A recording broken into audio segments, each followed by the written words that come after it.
Across the UK, on DAB+, on YouTube, on your mobile, and on your side.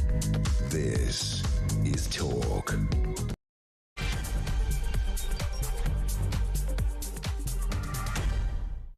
And good afternoon. Yes, thank you to Peter Cardwell. Welcome to the home of common sense. Lots to get into here. The grooming gangs inquiry set to explicitly examine offenders' ethnicity, culture and religion, with the Home Secretary Shabana Mahmood decrying abject failure after kids suffered beatings, rapes, forced abortions. Goodness me, the list goes on. But Minister Mike Tapp is under fire from Labour MPs after he said the probe will identify any links with ethnicity, with race or culture, so they can be addressed. This, of course, has caused an almighty fallout on the left. Should ethnicity be considered in crime? Details to come. Also this afternoon, campaigners have launched legal action to halt an NHS-backed trial of puberty blockers on over 200 children. This is an experiment on kids as young as 10, of course. They are calling it unlawful and unethical, and the Conservatives are branding it state-sanctioned chemical castration. These are big words. What does Wes Streeting do with this?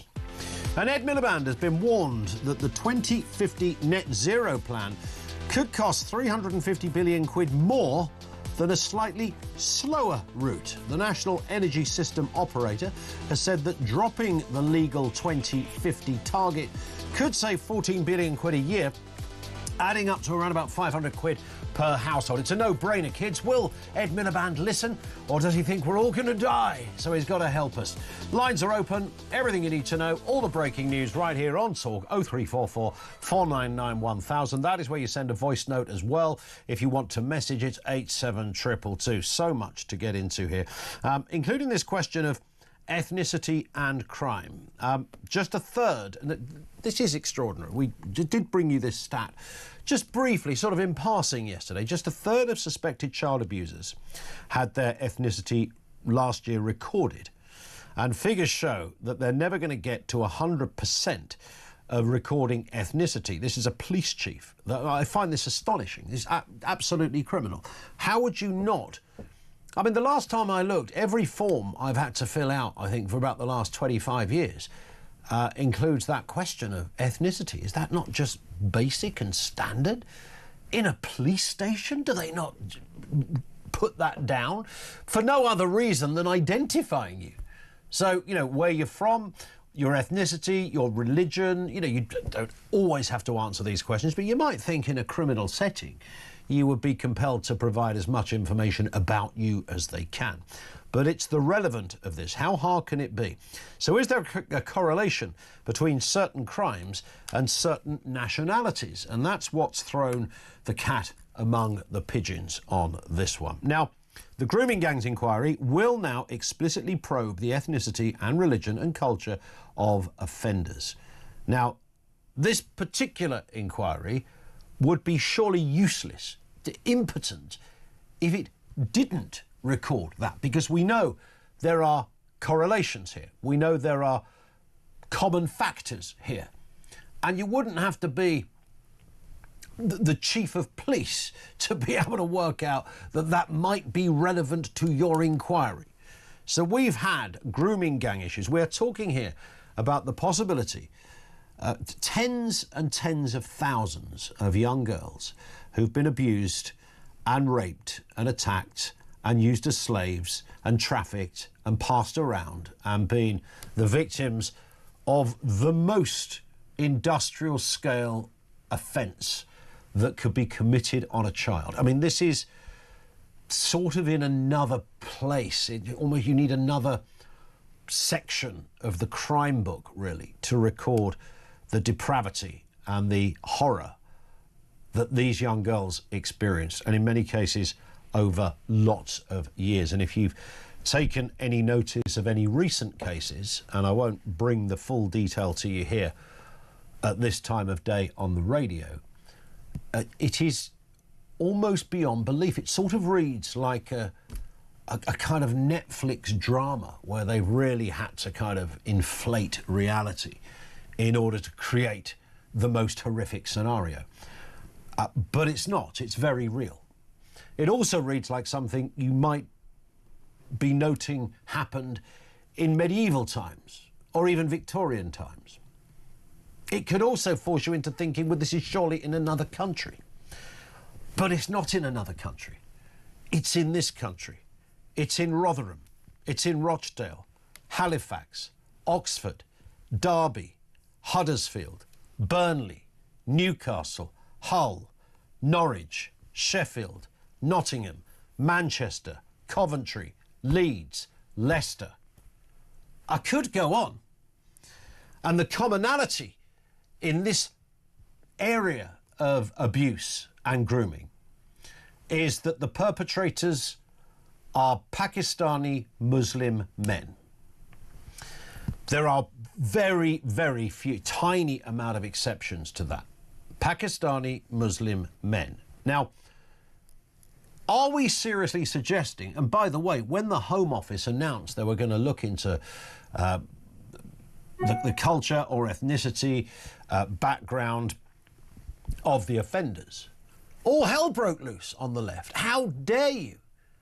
This is the thing that the archdeacon of all things left, young Pipsqueak Owen Jones, suggested it's the sort of thing you'd find in a BNP pamphlet. Really? Really? What, to look at commonality of offenders?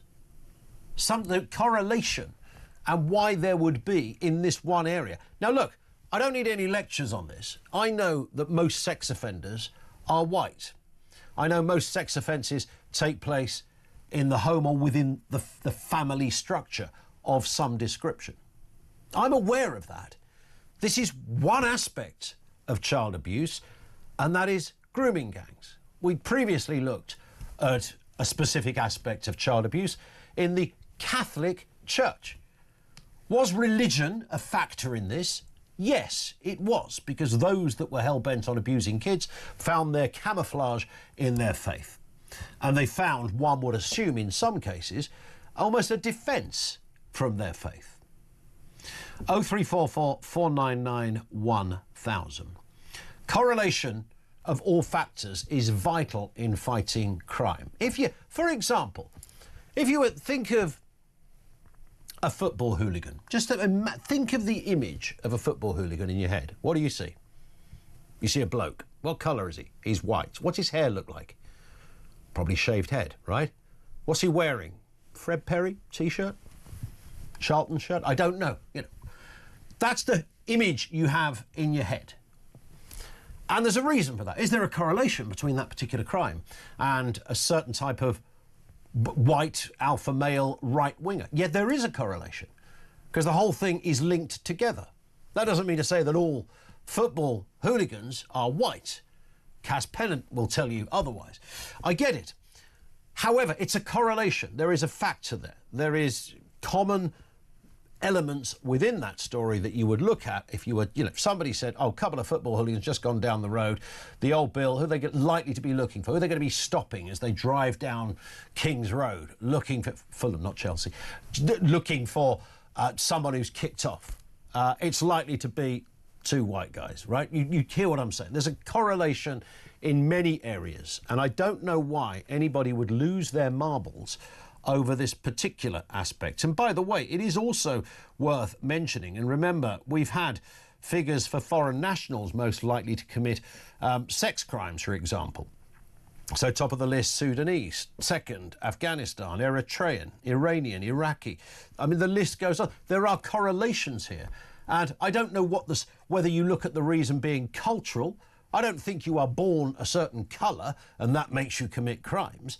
But I think you can be born into a certain culture where your view of certain aspects of life elsewhere is just very different from a host country. And that probably gets us nearer to the answer. Should ethnicity be considered in crime? 0344 499 1000. Let's get a word on this from Peter Barnes, political strategist, back with us for a look at the big stories. Peter, good afternoon to you. Good afternoon, Ian. How's it going? All good at this end. Nice to have you with us. Always a difficult one. We know that Labour MPs are losing their marbles over this. They can't quite believe their own party is going to look at the background and the culture of perpetrators of industrial-scale child abuse. I mean, I find it odd that they would even be questioning this, but questioning it they are. And it all comes after, of course, Mike Tapp, he is the immigration minister, talked about this. Let's have a listen to what he said. What we won't do is turn away from this, and it's about ensuring that if there is a link between ethnicity, between race, between culture, that we identify that so that we can deal with it. We identify it with that so we can deal with it. Sounds fair enough to me, Peter. Yeah, that might be the smartest thing the drip of an individual Mike Tapp has ever said. And that is saying something because for once, he's actually right. You cannot protect women and girls and society at large if you won't look at the evidence. That is what the Labour Party, well, some of them are now saying that they should do. They shouldn't look at certain things. Well, I'm sorry, that's not acceptable. And if you think it is, get out of Parliament and we'll put somebody in there that wants to do the job they were put there to do. This is the real point now. The big problem I had was always politics when it came to this inquiry in particular, because it was never going to be pretty for the Labour Party. But now we're starting to see that really dirty underbelly that that we all know is there, but they do try their best to hide, because the last thing they need is upsetting the voter base at this particular moment, given everything else that's going on. They're clinging on to every vote that they've got. They think they're doing it for social cohesion. Yeah. Well, I'm not being funny, but I think, the rape of 15 and 14-year-old girls, I think that's a bigger problem. And I don't understand why. I mean, if you were sort of a trainee detective and someone was, one of your seniors was following you around, watching how you put a case together, and you didn't note and log salient details like this, then you wouldn't get the job, would you? I would have thought. That's how I would have thought policing works. That these are not just kind of little facts that come under any other business. These would be crucial. If every single perpetrator of a particular crime turned out to be French, then I think we'd want to know if there's a connection there and what the connection is. Oh, without a doubt, but you're doing this common sense thing again, Ian, that we don't have in this country anymore. Yeah, I know. You should know better by now. I should. But no, it's the reality, and it's the chiefs of police, and I've said this for a long time now, that this country won't change unless we get rid of them. They stand in very firm opposition to what is common sense. The idea that you can't record ethnicity is just ridiculous, because as you said in your monologue, you get it on every form. I think I filled out white British more times than I can count. 100%. It's ridiculous that everything else it takes your ethnicity, but when you're getting arrested, they can't. I don't understand why, but we all know why. It's because a lot of the chiefs of police are so embedded into this kind of woke leftist ideology that they see crime as a kind of social or public health issue. They don't see it as a person did a bad thing and they've got to be apprehended for the good of society. This is the point, is that the way they approach it, most of these subjects is with, oh, well, it's not their fault. It is. And unfortunately, the people that we've got protecting us seem to be the biggest obstacle we have to protecting us. And we've got to do something about it, I'm afraid. And like I said, if the politicians won't do it, get out of Parliament. If the police won't do it, get out of the force, and we'll find another person that will. I'm sure there's plenty right now. Absolutely. And to look at, if you look at other forms of child abuse, I get it, you'll find different patterns in different places.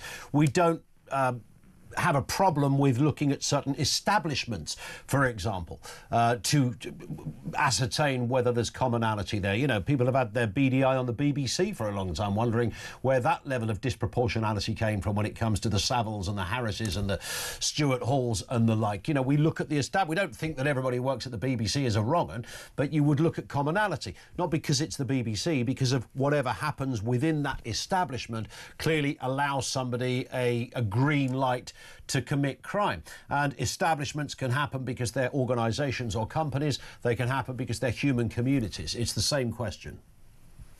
I think you're right there, but I think one thing we have to kind of move past is this idea of systemic. It is individuals. Individuals looked the other way. Individuals chose not to act, and it's this problem that we're going to come up against, because when individuals make a choice, they have to be held accountable. So I'm all in favour of the inquiry, but I'd very much like an investigation and handcuffs and prison sentences for the people who failed in their job to protect the weakest in our society, and that is children. These people had a job to protect children, and they looked the other way. display. That is not just morally reprehensible. That is legally repugnant, and it's got to be held accountable. And unfortunately, when we keep hiding behind institutional names, we avoid saying the person's name, and that's what we've got to change. I think that's the real bit in this. We all have to change, and that's how we'll get actual results. And you're right. And the fact that these crimes went either unreported or ignored or conveniently lost in the filing cabinet somewhere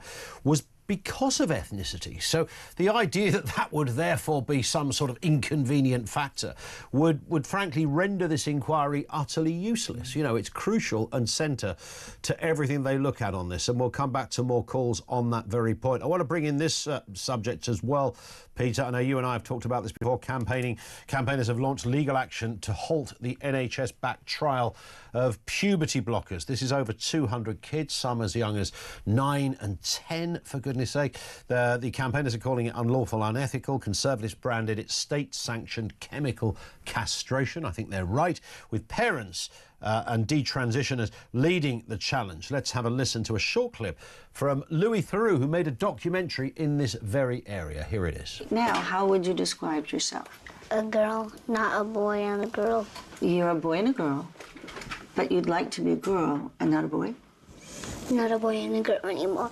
Not a boy and a girl anymore. Not transgender. And not transgender, but, so what should we call it? Girl. Can you say at this point that she is transgender and was, as it were, born in the wrong body and will grow up to be a woman? It lines up in that direction. So here's what I saw. This is a child who's been insistent and consistent and persistent since age 18 months about being gender nonconforming. Yeah, kids do stuff like that, Peter. You know, tomboys, effeminate kids, whatever you like, playing with toys and wanting to wear things of the opposite sex. You know, loads of kids go for that. They weren't born in the wrong body, though. No, and I think it's actually reprehensible that people say that. If that was put in front of a jury, that's called leading the witness, and it wouldn't be allowed. I mean, it's just absolutely nonsensical. I think it is a real problem, because if you go back to the CAS report, it even said that the evidence for these drugs was remarkably weak, and if you need 220 kids to prove you were right, then you were never sure you were right in the first place. This is the big point. This entire trial was never supposed to exist because it's actually administered by NHS England, an institution I thought we'd got rid of at one point. I remember that big fanfare. And, you know, they said they've done the ethics on it. No, you've not, because you all agree with each other. There's no outside voice on an ethics council within the NHS, because it's one of the biggest proponents of the transgender ideology movement. And I'm sorry, this is a real problem, because the Labour Party said that they would take the gender aspects out of the culture war. They said that they fixed everything. Well, they just went to put it in a lab coat and set 200 kids, yet again, children at risk. And at what point do we have to say that the government just doesn't care? It has a real blind spot when it comes to their duty to protect children. And I hate to put it like that, but the evidence is there, and I'm not afraid to say it. Indeed, and absolutely right. And, you know, these are kids of an age that still believe in fairies and unicorns and things, and yet, you know, they're going to have potentially their entire pathway of life removed from them. Peter, stay with us. Here's, of course, Peter Barnes, political strategist. More from Peter in a couple of moments. Over to you, 0344 499 1000. Should ethnicity be considered in crime? And that's what this is literally all about. The Home Office have made their announcements that culture and ethnicity will be factors that they look at when it comes to the child grooming gang inquiry. Religion, culture and ethnicity. Why would anybody be offended by that? Lines are open. This is Talk.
We need to have a conversation about class in this country and not about the colour of your skin. It's the Harris playbook, right? They have Beyonce, we've got Lenny Henry. Little Lily would rather have a Lip Smackers lip gloss from aisle 3 of Target than a freaking whatever that ball roller was that Megan was so proud of herself about.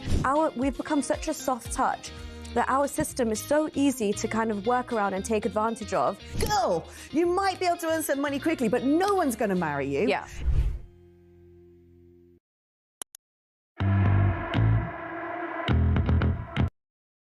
Across the UK, on DAB+, on YouTube, on your mobile, and on your side.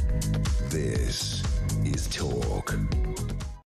This is Talk, 23 minutes after 1 o'clock. Peter Barnes is with us having a look at those big stories of the day, including this one as well, Peter. Ed Miliband has been warned that the 2050 net zero plan, the evangelical net zero plan, could cost 350 billion quid more than a slightly slower route, because there are other ways of doing this, and we've been saying this forever.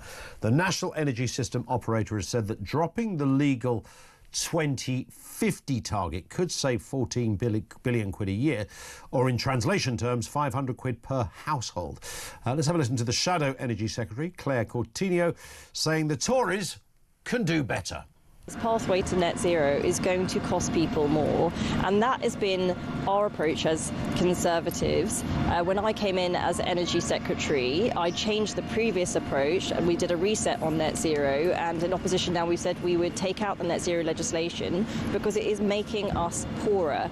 And the thing we have to understand, and the thing the report shows very clearly, is that that would mean extra costs to the energy system every year for the next 25 years. Britain simply can't afford to have uncompetitive energy prices. It would just mean that we lose more of our industry, more jobs going abroad, and also people's living standards. As you said, you know, that hit to households' budgets, people can't go on like this.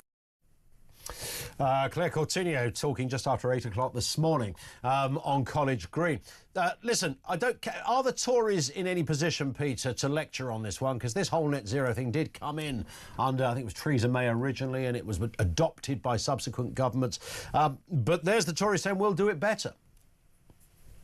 Well, not really, and I don't think any party is serious on the issue of energy until you repeal the Climate Change Act. Nothing that they want to do is possible unless you repeal that. And it's all tinkering at the edges and it's all words, but you've actually got to kind of say what you're going to do when it comes to, you know, tackling the energy sector, because it is absolutely catastrophic what is happening because of net zero, but also because of the way that we price energy, the way that it is entirely set up.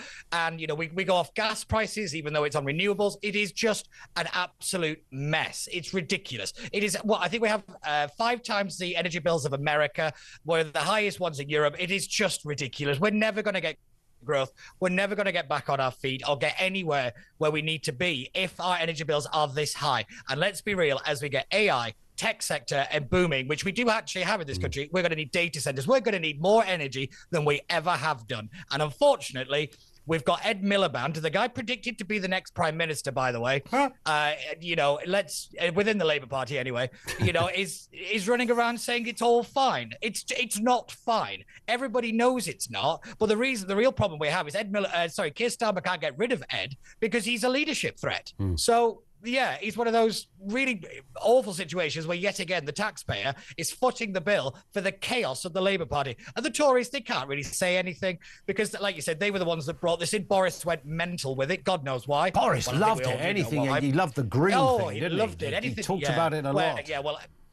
Yeah, everybody always said it was thanks to his wife, but, you know, I always thought he was quite on board with the agenda anyway, but there we go. His dad was kind of in that sort of ballpark, wasn't he? Stanley? Yes, yeah. I think it was one of those kind of foolish ideas that people thought net zero was like environmental policy, not, you know, charging us and taxing us into, like, you know, the Stone Ages. I think, you know, that kind of co-opting of environmental policy within net zero was very smart by the people that run net zero. Yeah. But, well, you know, the China, basically. I mean, you but can. there we go. You can have the desire to want to clean up your planet and your country, and I think everybody supports that. But the idea that you do it as if we're all about to die and therefore it's going to be incredibly expensive and this push beyond all reality doesn't really need to happen. I mean, these are sort of man-made targets. You know, the Theresa May's administration came up with 2050. I mean, is Mother Nature really that bang on time? I mean, is that how it works? Do they know something the rest of us don't? It feels a bit like the thinking behind COVID. You know, you've all got to lock yourself away, stick a mask on, don't go out for 2 years, because otherwise you're all going to die. And no, some people might, and that's terrible. And similarly with this, it's all a bit arbitrary and man-made, it seems. Yes, that's a really good comparison, because yet again, one thing we have to remember is the government was reacting to a media and a kind of a society that was saying that the world was going to end because it was on fire. You know, when that is the progressive, that's the narrative, the government has to react to it. So unfortunately, rather than being the educated ones and saying, no, they're talking nonsense, they're too obviously to kind of win elections. Yeah. They went along with it. And this is the real problem. It's the same thing with COVID. The reason the inquiry was useless because it didn't actually talk about the fact that we had the death count on the BBC every day. You know, it's these small things that have a great impact on policy because it's about elections. And unfortunately, unless you don't want elections, this is how the system works. But we've got to have tougher leaders and stronger leaders. So when these narratives appear, we don't suddenly start taxing everybody out of existence. And, you know, doing the country irreparable harm just to stay in power. And that's what's happened in successive governments going all the way back to, John Major, probably. It's ridiculous. But again, it's all because the system has collapsed. Until we fix that problem, nothing is going to work. You're absolutely bang on. Final one to finish on. Saying somebody has an angry face could be racist. Now, I look at somebody like you, Peter, who's a very, chirpy character. Your northern tones Ian, are I thought always... you knew me better than that. Well, yeah, but underneath that chirpy northern twang is a fairly morose figure. We all know that. And, it's like hard to get a smile out of you some days when the cameras are off. However, I could be accused of something by suggesting you've got an angry face. And this is what happened with a woman called Sandra Moody. She's a black teaching assistant. She's won a tribunal case for racial discrimination after there were complaints depicting her angry face. Some said she had an angry face. And this apparently relied on negative racial stereotypes, ignoring her quote, resting expression. So when she didn't smile, she just looked a bit angry, but she wasn't angry. Why is that a racist thing? There is a stereotype of what's known as the angry black woman. Now, it's a very kind of disgusting stereotype that is based on people getting very angry, and that's what she's gone down down this line on. And I have to admit, on the face of it, it just rather seems that she's right. But the problem we have is this is all very subjective. This is incredibly, how a person feels about something. And we've put that into law. How we allowed that to happen, I'll never understand. Because what one person is offended by, another person isn't. And now you've got people winning tribunals, you've got people going to court, and, obviously... in some cases, even going to jail over the subjective feelings of a person. I'm sorry, this has to stop. And the only way that I think we stop it is that we get rid of all equality legislation, because the problem is the boundaries. When you put a boundary in something, people say, well, that's beyond it, or that's not, or that's before it, or that's on the line. The problem is once you set that arbitrary line, everybody's going to start disagreeing with each other. So my thing is always, I think you can be as horrible as you like, but then I know what you really think, and then I can deal with you properly. When you force people into acting in a certain way, you actually don't get the truth. And without that, so many people suddenly realize that society hasn't moved on. It's not progressed or whatever. This is the reason that hate crime goes up and not down. It's because people suddenly realize that we're not that nice of a country when people start to be offended by things. I don't care if you're offended. I care about facts. And I care about making sure the country stays together. And unfortunately, there's a lot of people that rather disagree with that. When we were working on the other floor doing on the talkTV days, I can remember 2 occasions when a director in my ear said, sit up. Not could you sit, because I was obviously sitting like this. So could you sit up? And then on another occasion in my ear said, you look like you're daydreaming. And, well, I was daydreaming. I think it was you that was on with me at the time, Peter. I don't know what was happening, but something clearly in my expression looked as if I wasn't, you know, I don't know what I was meant to be. A bit kind of lively, chipper, tuned in. I don't know what it was. Now, I didn't take offence at that. I didn't think, oh, look, they're having a pop at the white guy for, you know, saying I've got a daydreaming face. It's just my interesting face. But really, I mean, how far do we, as you rightly say, I mean, we could go open all sorts of cans on this one, maybe never get a full answer. Peter, we hit the clock. Thank you as ever for your time. Peter Barnes, political strategist with us on the programme. Over to you on that salient question we started off with. Should ethnicity be considered in crime? There are sometimes corroborating factors. It is sometimes relevant. It's not always going to be relevant, but there are times when you'd be frankly remiss to ignore commonality, a sequence of events, similar facts, patterns, backgrounds of people. You know, why would that be weird that you would take that into? I don't understand why that would be strange. It wasn't strange with the Catholic Church. It wasn't strange when we were looking for who the predominant characters were when it came to football hooliganism. You know, that you look at factors that are common in the crime when they've been committed en masse. Surely. 0344 499 1000.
Across the UK, on DAB+, on YouTube, on your mobile, and on your side. This is Talk. It is Talk, 25 to 3.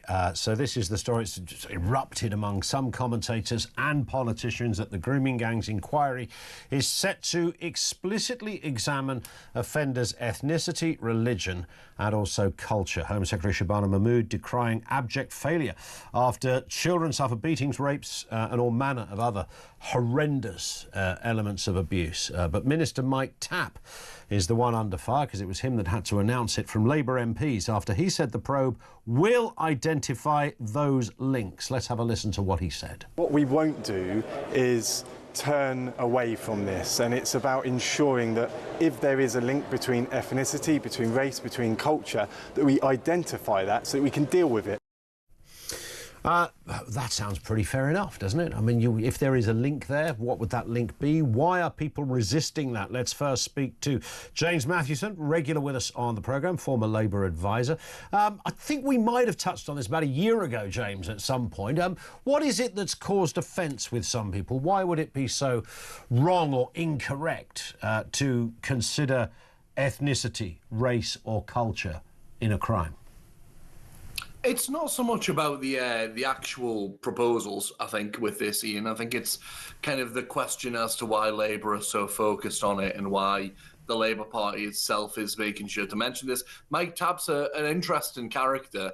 He was on Question Time not that long ago. He seems to be one of these people in the Labour Party who really wants to deal with trying to bridge that gap between communities that the Labour Party's lost and the support that they've lost to reform, and trying to, have honest conversations about things like immigration and all the rest of it. Now, this is a separate issue to that, but ethnicity is something that is obviously it's a touchy subject, and it's a touchy subject for a reason, because we have a history, and we have we live in a world that has been before us, and events have come before us, and we have to take things in the context of which they've meant. Now, of course, if you're a person of colour, or you're a person of a minority ethnic group in the UK, and you hear a politician saying, that you think that there's links between crime and their ethnic group and all the rest of it, of course you're going to feel, targeted by that. So it's about making sure that whilst the reality of situations and data and statistics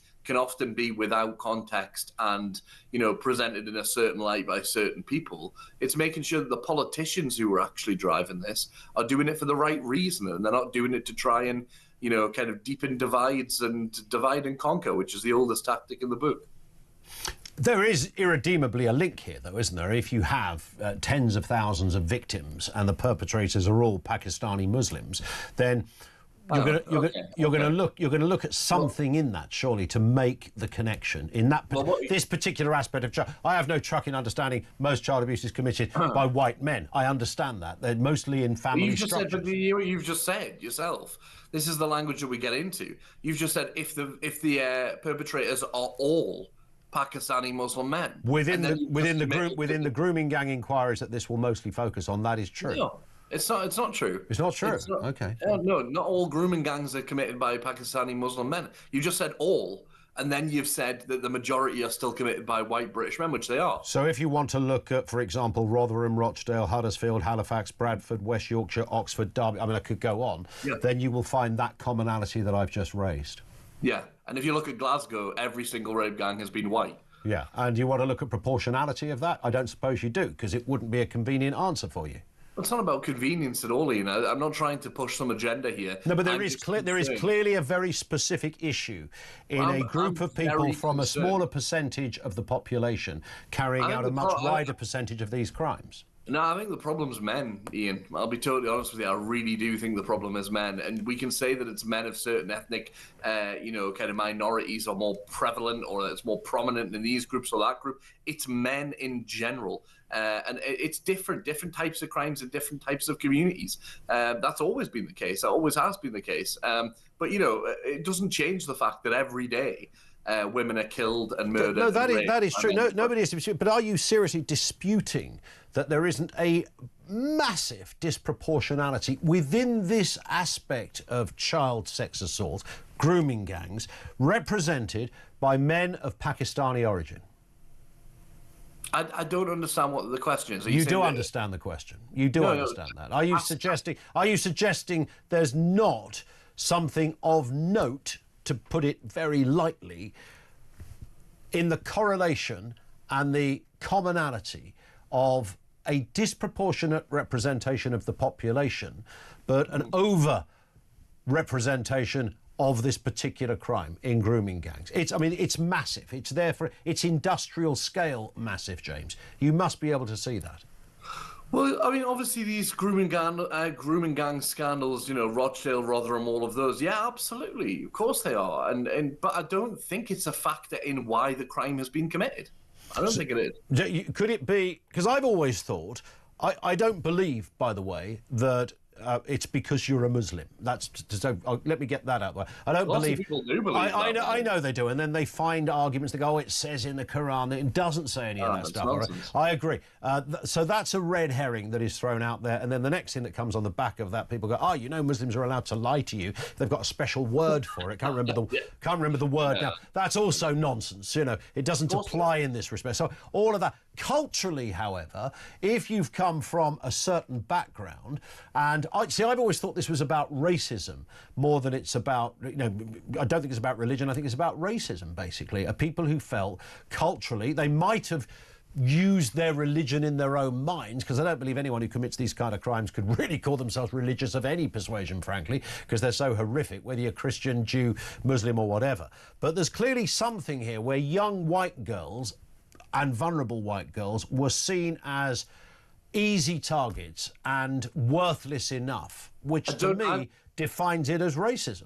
I don't get into the mindset or the psychology of people who commit crimes. It's a complex issue, right, as to why. Well, that's what an inquiry will do, surely. Well, it should, yeah, exactly. But I'm not a crime expert. I'm not a criminal psychologist. However, the point here, and I think that we have to take away from this, as you've said, is the fact that there are those lines so that people do ask these questions, and politically it creates an upset because people don't want to have those conversations. People want to have honest conversations when people think certain things are being swept under the rug. There is a conspiracy way of thinking that's taken hold in this country thanks to people like Tommy Robinson, thanks to people like Lawrence Fox, thanks to people who were pushing a narrative. I mean, this guy who's running for the mayor of London, Ant Middleton, right? An absolute disgraceful guy who just every day gets up and tweets something different about Muslims, right?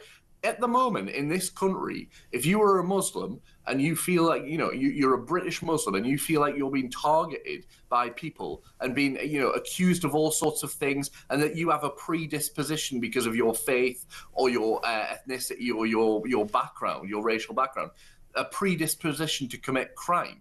That's monstrous, but it's not new, Ian. It's a tactic. But I get. And the reason, and listen, I will say we are seeing this, and I know people say, "Oh, Trump derangement syndrome" and all the rest of it. Look at what Donald Trump is doing with Somalians right now. He's trying to paint a certain group of people out as inherently bad and inherently criminal, and there's a huge effort to do the same here with anybody connected to Islam. But you're talking about a small group, and okay, some of those small groups do have loud voices, and I understand that. I mean, they're not a small group. They have a lot of pull now. They do, and people assume that they are kind of telling facts rather than their own sort of opinion. I mean, it's almost a fetish to some of the. I agree with you about some of the stuff that's written. It's like, well, I mean, that's all of that stuff's ridiculous, isn't it? I saw somebody else calling themselves a journalist today. I mean, it was the most extraordinary. I would never call myself a journalist because I'm not a journalist, right? I come on, I give my opinion and I give commentary, and I'm biased in doing so, and people should be aware. But listen, so people might say, Robinson, love him or hate him, was one of the voice. He wasn't, you know, there's a bit of an urban myth that he somehow uncovered the grooming gangs. He really didn't. He really didn't. There was some incredible journalism going on at the Times when they, I think back in 2010, looked at this. A lot of it couldn't be printed for many reasons. But he did bring it to the forefront. That's true. I don't care. By tweet?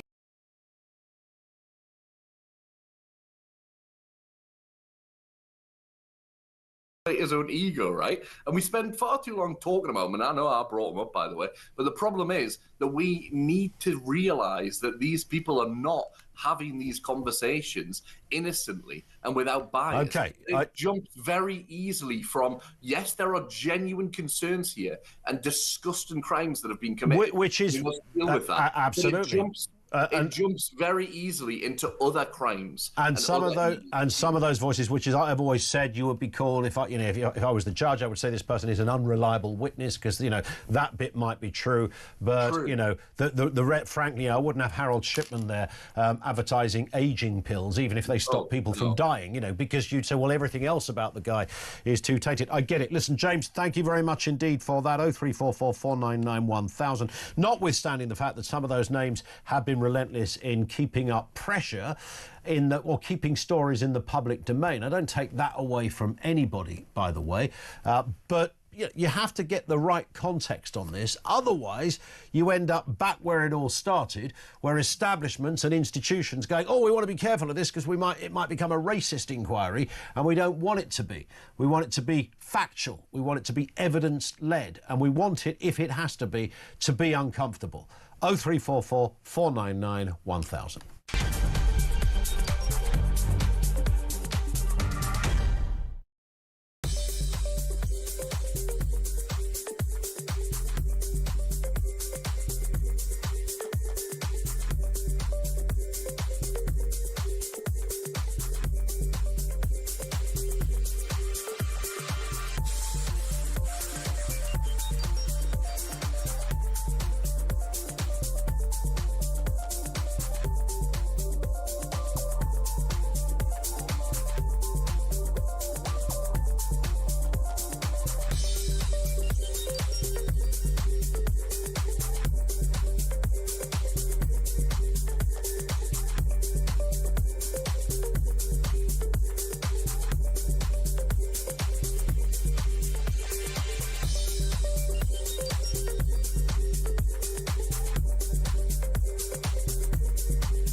We need to have a conversation about class in this country and not about the colour of your skin. It's the Harris playbook, right? They have Beyonce, we've got Lenny Henry. Little Lily would rather have a lip smacker's lip gloss from aisle 3 of Target than a freaking whatever that ball roller was that Meghan was so proud of herself about. We've become such a soft touch that our system is so easy to kind of work around and take advantage of. Girl, you might be able to earn some money quickly, but no one's going to marry you. Yeah.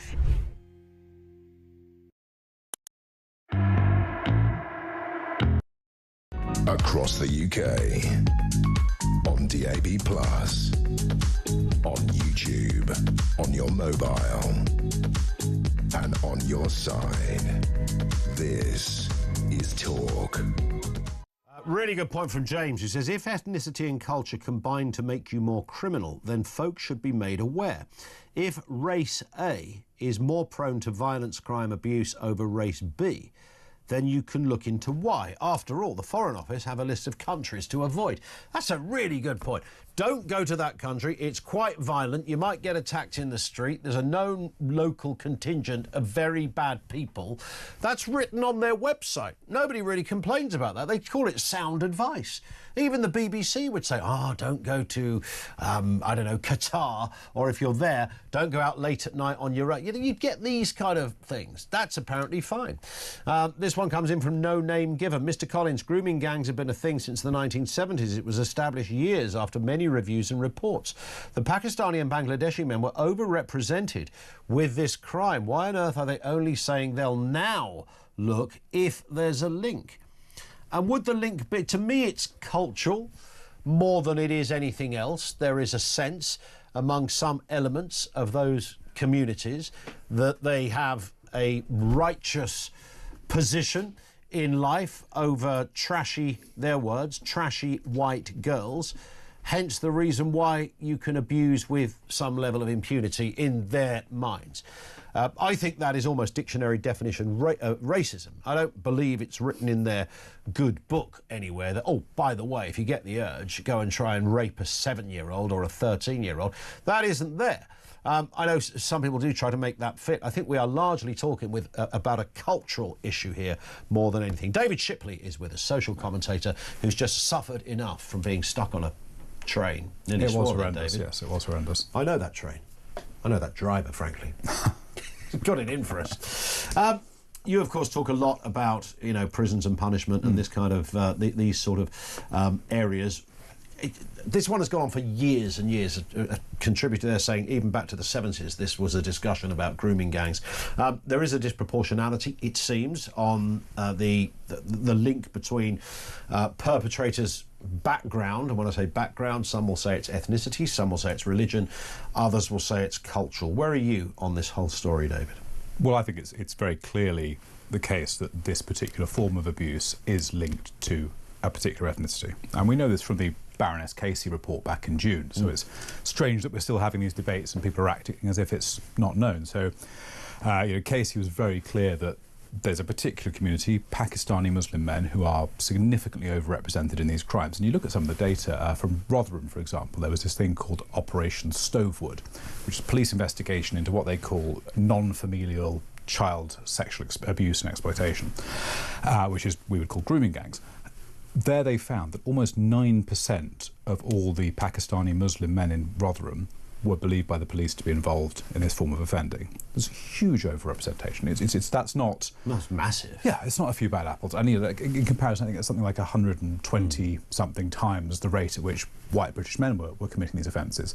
So we know that this particular community do this. These men have targeted Sikh girls and white girls for decades. You mentioned the 70s. There actually are some clippings going back to the 60s and 50s where you find these stories which sound a lot like what we would now describe as the grooming gangs. So we know that a particular community of men is particularly disproportionately committing these crimes and has done for a long time. That's known. That's part of what the inquiry is now looking to uncover in detail.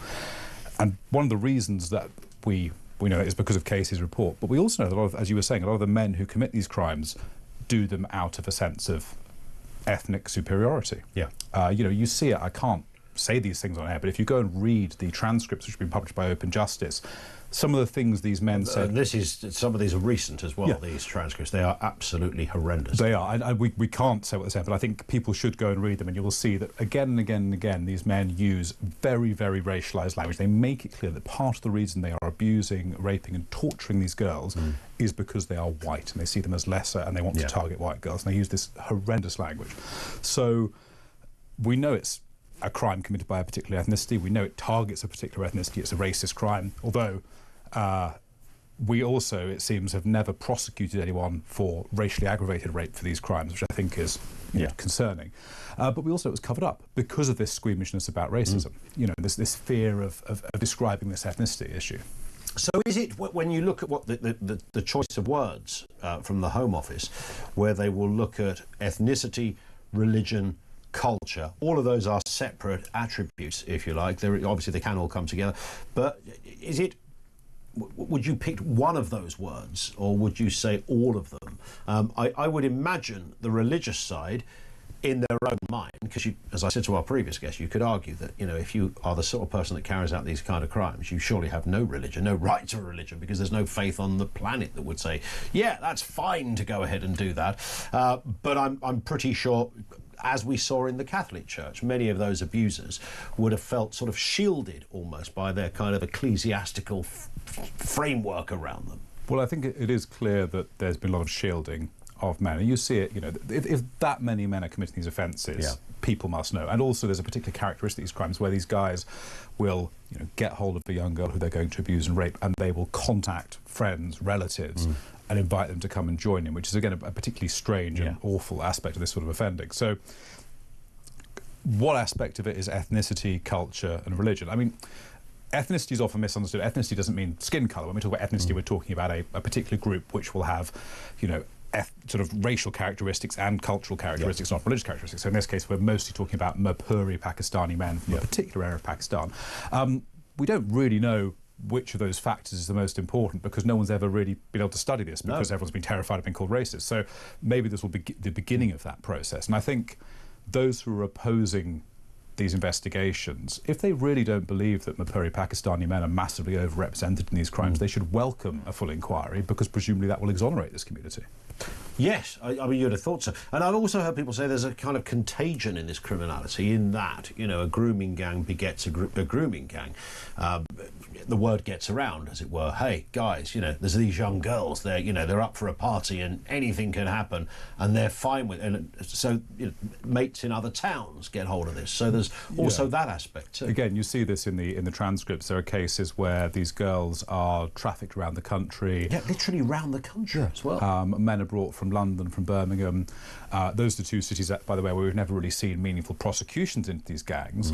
But from what we see in the transcripts, it's clear that men there were raping these girls. So I think there's a need to do this proper inquiry that looks at those cities as well. It's interesting that there are MPs and others, we spoke to a guest earlier, on the left, David, who are absolutely losing their mind that there should be any consideration of ethnicity. You know, the argument that always comes back, which is no argument at all, frankly, is, well, you know, there's grooming gangs that aren't from that background. There's white grooming gangs. Yes, there are, but we're talking about the overrepresentation, the industrial scale. And I mentioned some of the towns, the obvious: Rotherham, Rochdale, Huddersfield, Halifax, Oxford, Derby. I mean, that's a tenth of the list, you know, in terms of where the specific crime. It would only be right and proper, wouldn't it, for an inquiry to look at every factor. I mean, if you were Colombo looking at this, of course you would raise all the common factors in the network of perpetrators. You know, like I said, with Rotherham, where 9% of the Pakistani men in that community were believed to be involved in committing these crimes.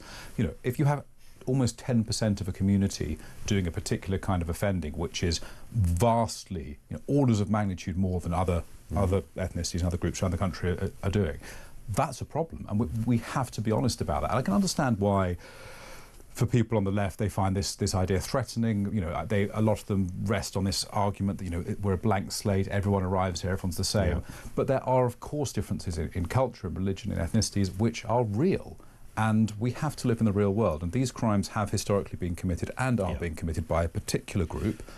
that we have to be honest about that. Absolutely. And of course, to look at it sort of the other way round is that, you know, one of the reasons this inquiry is happening because these crimes were largely ignored, and they were literally ignored because of ethnicity. So, I mean, that's almost the answer.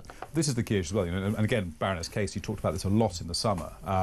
You know, she said that lots of organisations, instead of examining what was going on and really confronting this racial, ethnic aspect of the offending, shied away from it because they felt it was difficult. The councils were telling the police not to report prosecutions. You know, there was even one horrendous case where a social worker arranged for a victim to be Islamically married to her abuser, and the social worker attended the wedding. Yes. So, I mean, so there's really? been this catastrophic complicity in the abuse for decades by public servants, often because they were scared of being called racist. And I think somebody who did race it was actually sent on a racial awareness course for their trouble. I mean, there was a Home Office civil servant, yes.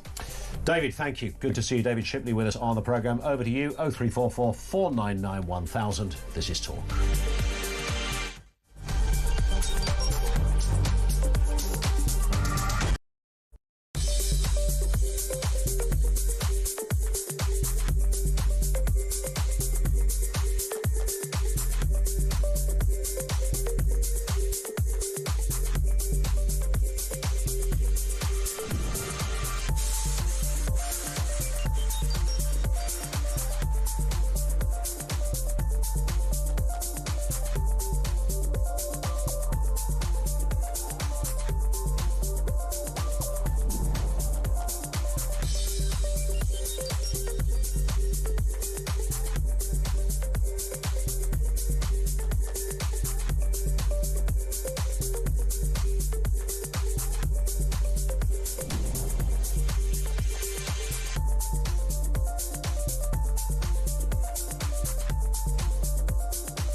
Across the UK, on DAB+, on YouTube, on your mobile, and on your side. This is Talk.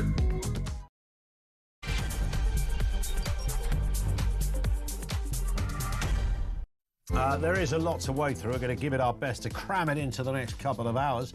The grooming gang inquiry is set to explicitly examine offenders' ethnicity, religion and culture. This has set off a right old hullabaloo over there on the left-wing back benches. Not happy about it. Minister Mike Tapp is under fire from those MPs onto this probe, but he suggests that it will identify any links with those attributes so they can be addressed. It's as simple as that. Why would you not look at commonality in terms of background, and if it's religion and culture, why not? Details to come. Also, campaigners have launched legal action to halt the NHS-backed trial of puberty blockers on over 200 children, some as young as 9 years old, calling it unlawful and unethical. The Conservatives have gone further. They're branding it state-sanctioned chemical castration. I think they're onto something here. In fact, who doesn't? Details to come. And Ed Miliband has been warned that that 2050 net zero plan could cost 350 billion quid more than a slightly slower route. You see, Ed, there are other options, and if you took the slower option, it could save 14 billion quid a year, or 500 quid for every household in the country. It's worth a look at, surely. The evangelism of net zero and more still to come. 0344 499 1000. Liam in West Yorkshire says, how on earth can you have an idiot like this on? This was James Mathewson, who's a left-winger. He's a proud left-winger. He's not going to apologise for that. Spouting rubbish. Like him or loathe him, Tommy Robinson has done more for grooming gang survivors than anyone in this corrupt Labour Party, and a lot of the country agree with him outside the Westminster bubble. He's certainly hoovered up a lot of the glory of it, and that's an unfortunate turn of phrase, and he's become irredeemably associated with it. Now, you can argue there are many smaller voices around, by the way, that have been doing this for years and haven't had the same traction in terms of followers or notoriety, good or bad. Have been doing it for a long, long time. And it's a difficult one, and I wrestle with this one a lot. I haven't got any personal axe to grind with Robinson, but the point, I think, is about the reliability of witnesses and who are you taking it from?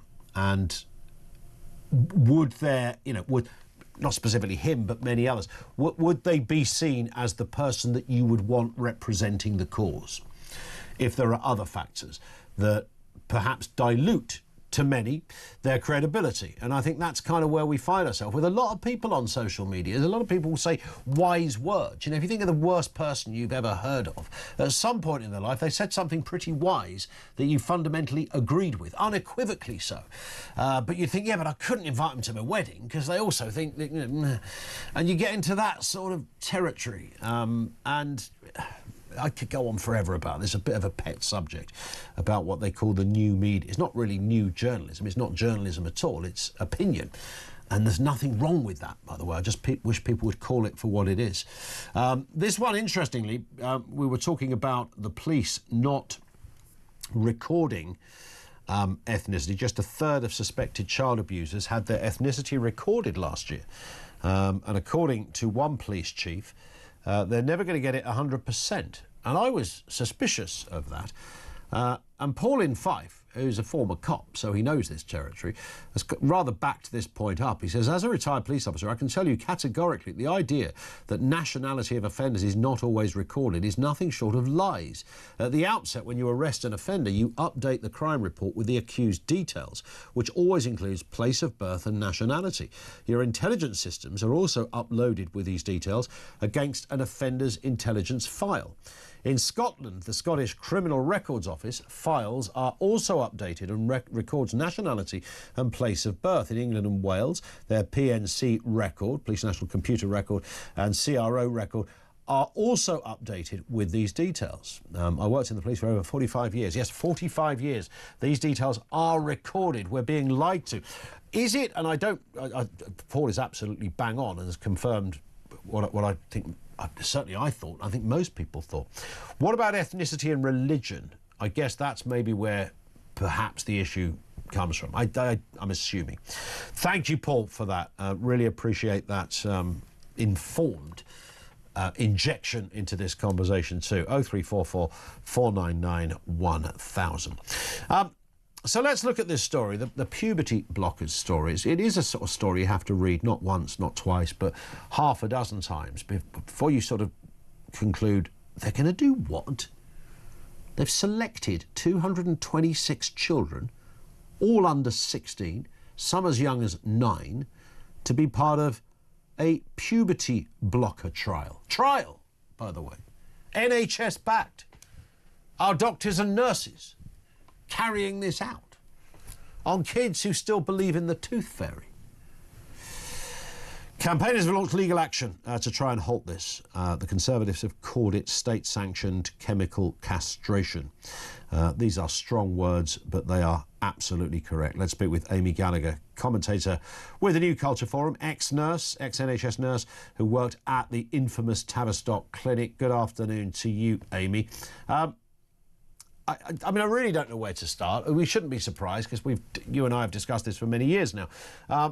But there we had Wes Streeting saying, no, this can't happen, this cannot happen. I'm putting a stop on all of this. And then suddenly, almost out of nowhere, half an hour later, he's changed his mind. Yeah, I have no idea what's happened to Wes Streeting. I'm so disappointed by this decision. It really felt that he was to me, it really felt that he was understanding this issue. He's met with the Darlington nurses, so this is a group of nurses who are campaigning for the right to single-sex spaces in the NHS, to not have to share the changing rooms with a trans woman or a man. He's even come out and said the fact that he's gay has made him quite understanding of some of gay people's concerns around this, in that a lot of young people who have gender non-conforming attributes grow up to be gay, and there's nothing wrong with them, and they don't need to have their puberty stopped. So I felt like, okay, we've got a Labour politician who is maybe actually a bit on side on this issue and understands it. I have no idea why he's going ahead with this trial. It is totally unethical. It's going to turn a lot of people against him. So I honestly don't understand the decision, and the trial is an absolute mess. It's not thorough, it's not robust. Even if it was, I don't think it should be happening. But it's not going to look at side effects for any longer than 2 years. It hasn't got a proper control group. I don't know what he's thinking. I don't understand it. And I mean, what I find horrific about this, almost from West, just to mention West Streeting again, almost from his perspective, you know, something goes wrong in this, and there is sadly a high chance something will go wrong. It's his name on the tin here, isn't it? You know, you only need a situation 5 or 6 years down the line, and we hear the story of, you know, young Ben, who was part of this horrendous trial, and life fell apart psychologically and otherwise for this child. This is Wes Streeting who's giving this the green light. I know the machinery is bigger than him, but he is, at the moment, the health secretary. He's in charge. Yeah, it makes no sense to me. We know that he's a very, very ambitious man. Many people say, you know, he wants to be prime minister. I don't really understand the decision politically. You know, I don't get how, as you say, it's putting him at risk. A lot of people are very concerned about, you know, the harms being done to children. It's going to turn a lot of people who are on the centre left against him, I think. And it's, you know, as you say, I mean, the people that are challenging this legally, led by James Esses, one of them is Kira Bell, who is a former patient at the Tavistock, who was placed on puberty blockers, went on to cross-sex hormones, ended up having her breasts removed because they kept telling her she was transgender. She now totally regrets that decision, and has realised she's just a lesbian, and she didn't need to go through any of these bodily changes. And it's her who's bringing this claim against this. And this is a working class girl. She's mixed race. She's had a traumatizing past. She's a lesbian. You know, and the idea that, you know, someone like that would have to be. She's gone through a lot already. And now she's feeling that she has to stand up to this, but in order to stop harms from other young people like her, it's just not a good look for the Labour Party or for Wes Streeting. I honestly don't understand it. Just tell me, Amy, working in this field when you were at the Tavistock Clinic with some very senior and experienced and qualified clinicians, what happens here? Because you might think, if somebody had asked me this 10 years ago, I would have said, no doctor on planet Earth would ever want to put their name to this. They would just simply say, sorry, it's a trial. I've signed the Hippocratic Oath. This is not the area that I go into. It's not for me to meddle in this respect. I know there are doctors that are more specialising in sort of ethical elements of medicine and experimentation. I understand that, and I'm sure there's evidence to say, you know, thank goodness some of these people are there, because on other drugs in other areas of practice, you know, that thinking can work in everybody's favour. But with something like this, when you're dealing with children, what happens, having been up close and personal with those doctors, I mean, who are these people? Is it a groupthink problem, or is there something else going on? Do they leave medical school and say, I want to specialise in stopping puberty in kids? Yeah, I think a lot. I mean, people were pushing back against puberty blockers for over 20 years, and a lot of whistleblowers lost their jobs. What they saw, the whistleblowers were speaking out about, as you say, groupthink and ideological capture. Particularly at the Tavistock, we know that charity organisations that had no medical knowledge, they were just charities, they weren't headed by doctors. Charities like Stonewall and Mermaids is a transgender charity, were putting a lot of pressure on the NHS. Now, why were they able to wield that pressure? Yeah. I mean, that's the big question. Why did people listen to them? But they did. And for many people, it was this fear of being labelled as bigoted, as being labelled as transphobic, that they didn't want that mark against their name. So the charity organisations, the activist organisations were allowed to essentially run riot and bully people into going along with all of this stuff, and they're still doing it now. It's still going on. And we mentioned Wes Streeting. I mean, Wes Streeting used to be the head of education at Stonewall, so you have to bear that in mind with his motivations. It's a lot of this activist pressure. That's what it is. And when you were working there at the Tavistock, I mean, were there conversations in the coffee area, like, what's going on here? Do these what's the motivating factors of these people? Bearing in mind you're dealing with an area of human biology and genetics that is still very much in its infancy, and even that might be ambitious. I don't think you realise, unless you've been in one of these organisations, how much they function like as a bubble, that they really see outside criticism as something kind of harmful or, as I said, bigoted. So when I was at the Tavistock, and Sajid Javid, the then Health Secretary, was coming out and saying that it looked like the Tavistock was ideologically captured, that puberty blockers were causing harm, that there was going to be this CAS review.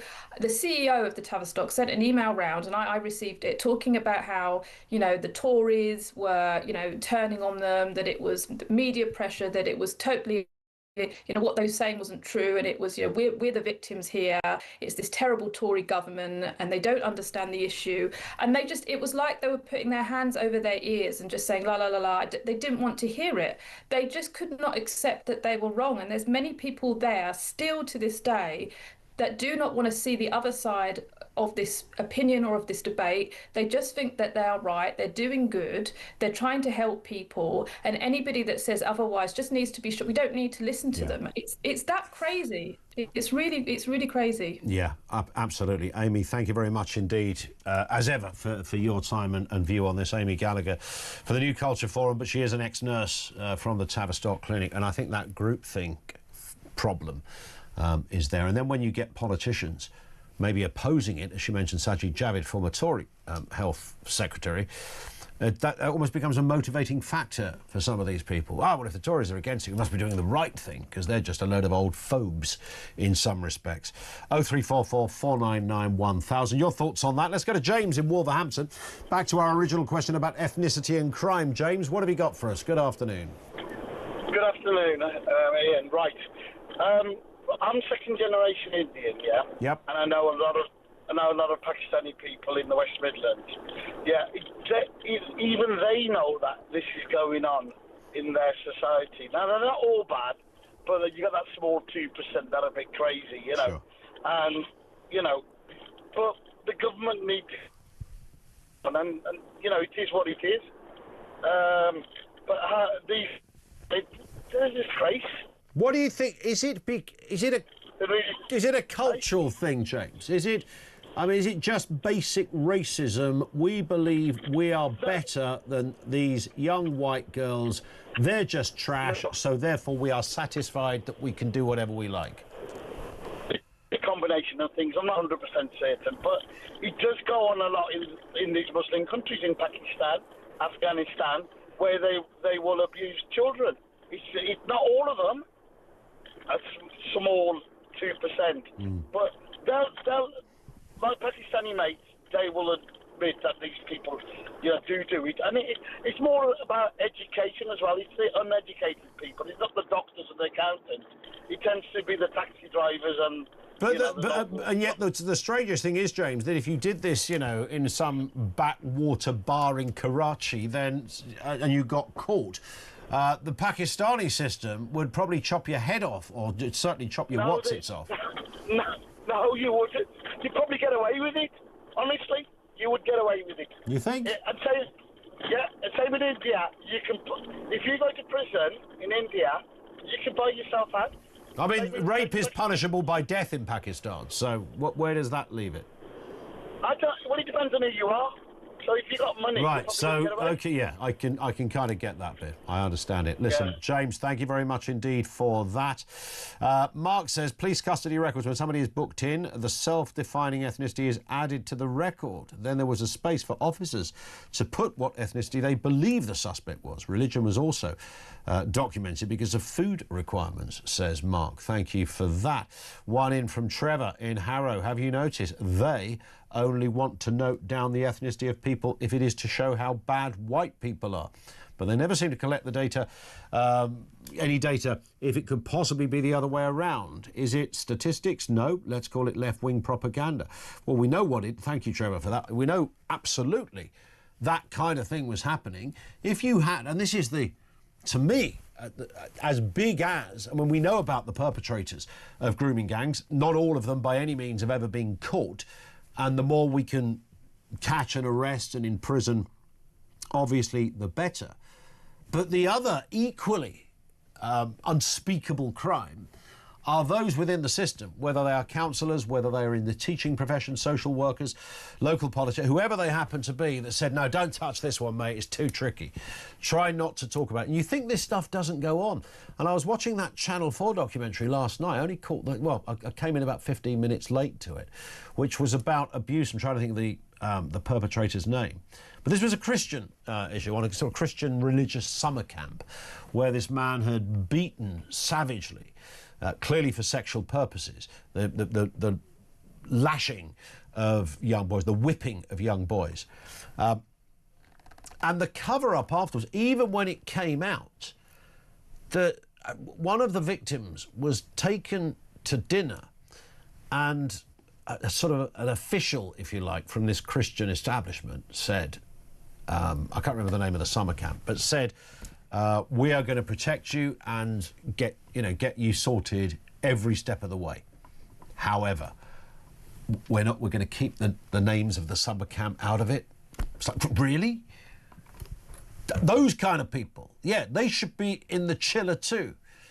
So any counsellor, anyone who works in law enforcement, any lawyer, anyone who works in the teaching profession, that in some way covered this up, and that's what makes this different to other forms of paedophilia and child sexual assault, even other forms of grooming gangs, was the cover-up of this.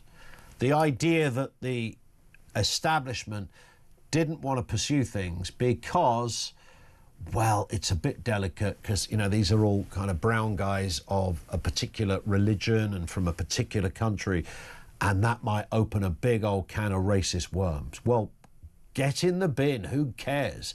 We're looking for justice. These people facilitated it. So whatever crimes or punishment you're giving to the perpetrator, I think we should be no less lenient with those that allowed it to happen through ignoring the reporting of it. Young girls coming out of the homes of, 14-year-olds coming out of a home drunk of, I think there were 3 or 4 45-year-old men in this house. And the girls got a stern talking to for being drunk. They're in a house with... Is that not worth an investigation? It's that. It's all of that. 0344 499 1000. 20 past 2. This is Talk.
We need to have a conversation about class in this country and not about the colour of your skin. It's the Harris playbook, right? They have Beyonce, we've got Lenny Henry. Little Lily would rather have a lip smacker's lip gloss from aisle 3 of Target than a freaking whatever that ball roller was that Megan was so proud of herself about. We've become such a soft touch that our system is so easy to kind of work around and take advantage of. Girl, you might be able to earn some money quickly, but no one's going to marry you. Yeah.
Across the UK, on DAB+, on YouTube, on your mobile, and on your side. This is Talk. Let's get a voice note on all of this. 2, by the way. This comes from Phil in Nottingham. I don't think the question is, were the majority of the perpetrators Pakistani Muslims? I think the bigger question is, was it covered up because the majority of the perpetrators were Pakistani Muslims? Because at the end of the day, if you're getting away with something, you're going to carry on doing it. So could it be that, let's say, for example, grooming 20 years ago was proportionate between all ethnic groups, but only certain ethnic groups were allowed to get away with it? Yes, and yes, it's all of the above, and there's the problem. And of course, a grooming gang begets a big grooming gang. So, you know, what's happening in Rotherham, suddenly mates who are down the road in Rochdale get the word, oh, this is, you know, easy pickings, young girls. And do you know what?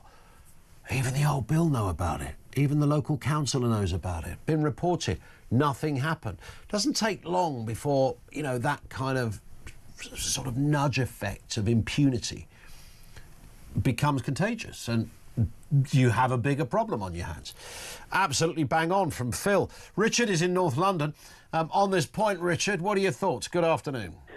Well, I think this, I mean, in a way, you know, I think it is even the way you're just trying to explain it is something that you can try to rationalise.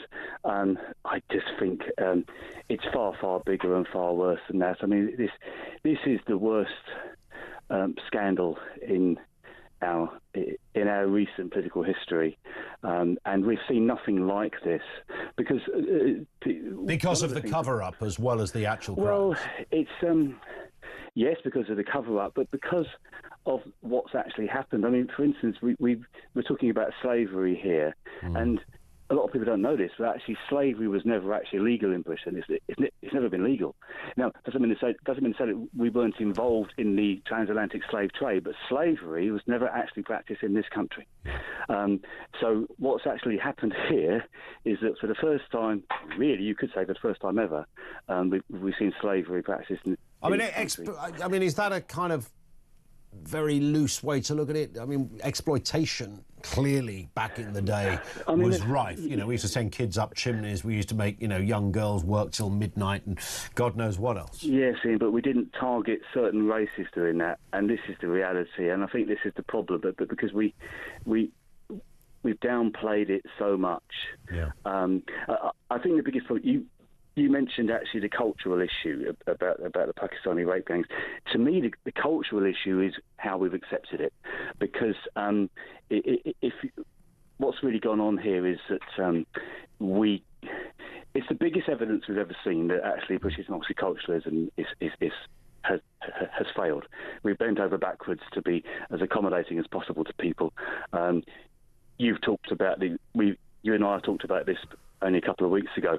We introduced fairly stringent laws on something called incitement, which is really bad law, because the reality is incitement means encouraging, and you can't prove incitement. But we introduced laws which basically outlaw speech, which outlaws anything which can be interpreted as racist.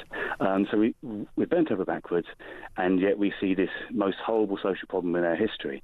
And I think that when I say it's a cultural thing, can you think of anybody apart from Lord Tebbit who said 20 years ago, I think, that a multicultural society will be a divided society? I can't think of a single commentator.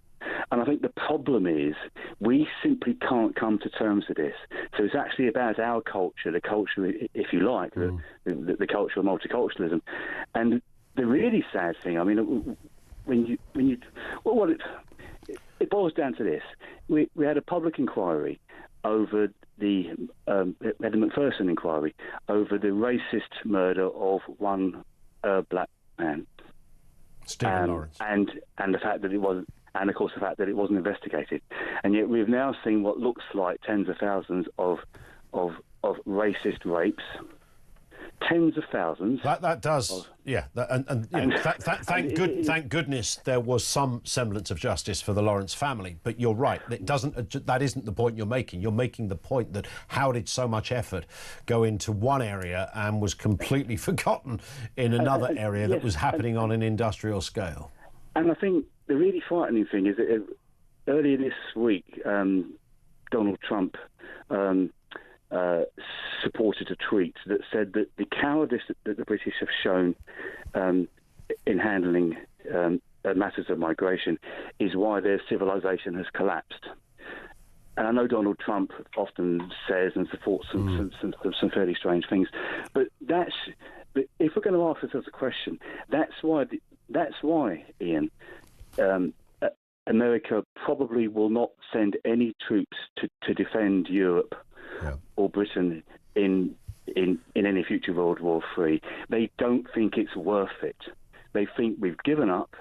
Our civilization has collapsed, and that probably it's too late to save us. They've actually given up on us, Ian, and I just don't think we can see it. I'd like to think, I mean, maybe I'm just a sort of mad optimist, Richard. I don't know. I'd like to think that there are some of these stories that are kind of, coming home to roost and sort of we're beginning to, so the fogs are beginning to clear a bit. One of the Afghan rapists that was jailed this week, I think a lawyer had argued, and how often do we hear this, but in his defence didn't really realise that this was quite such a taboo thing, because where he comes from it's not seen as taboo.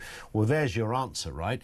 And you could, because I believe that that's probably partly the case. No, it's not a defence to get him off anything, but I believe that would be part of his informed thinking when carrying out such a horrendous crime against a young girl.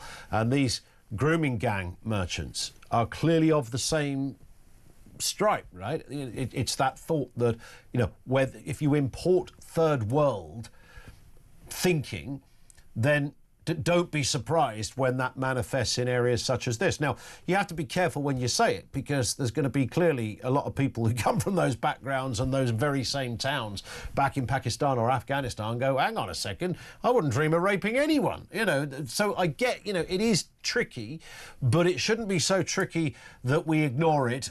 And this has been ignored for years, and we know it. Richard, I've got to move. Thank you for that. You raised some brilliant points. Richard in North London, 0344 499 1000. Cliff says, I suspect the left hate the fact that there was often some truth in what were known as stereotypes. I think that's exactly it. This is the reason why the left are squealing like little piglets on this, is because it completely obliterates their thinking. It completely obliterates everything they stand for. You can't say this about, which is why you never get really, an Owen Jones character. If there's a suicide bomb goes off or some other horrendous act of terrorism, you don't get the same level of condemnation. Owen Jones has probably written more words on the Unite the Kingdom march than he has on 7/7 and Manchester put together. And it's kind of that, because they can't... Christopher Hitchens was once asked this, and if you're not familiar with Christopher Hitchens' work, then look it up, watch it, and enjoy and savour every moment. Peter Hitchens' brother, no longer with us, an absolute man full of this sage-like character, full of wisdom, prophetic, some of it as well. But he just made the point that these guys can't condemn a brown person. They just can't do it. And even if it's staring them in the face, it's like, mate, you can condemn a white person, black, brown, anyone if they've done something wrong. I don't know a brown person or a black person that would be offended by that if somebody had done something wrong. But in their world, they just can't do it. And that's what this has been all about, to a degree. Or part of the overall picture, I should say. 0344 499 1000. This is Talk.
Across the UK, on DAB+, on YouTube, on your mobile, and on your side.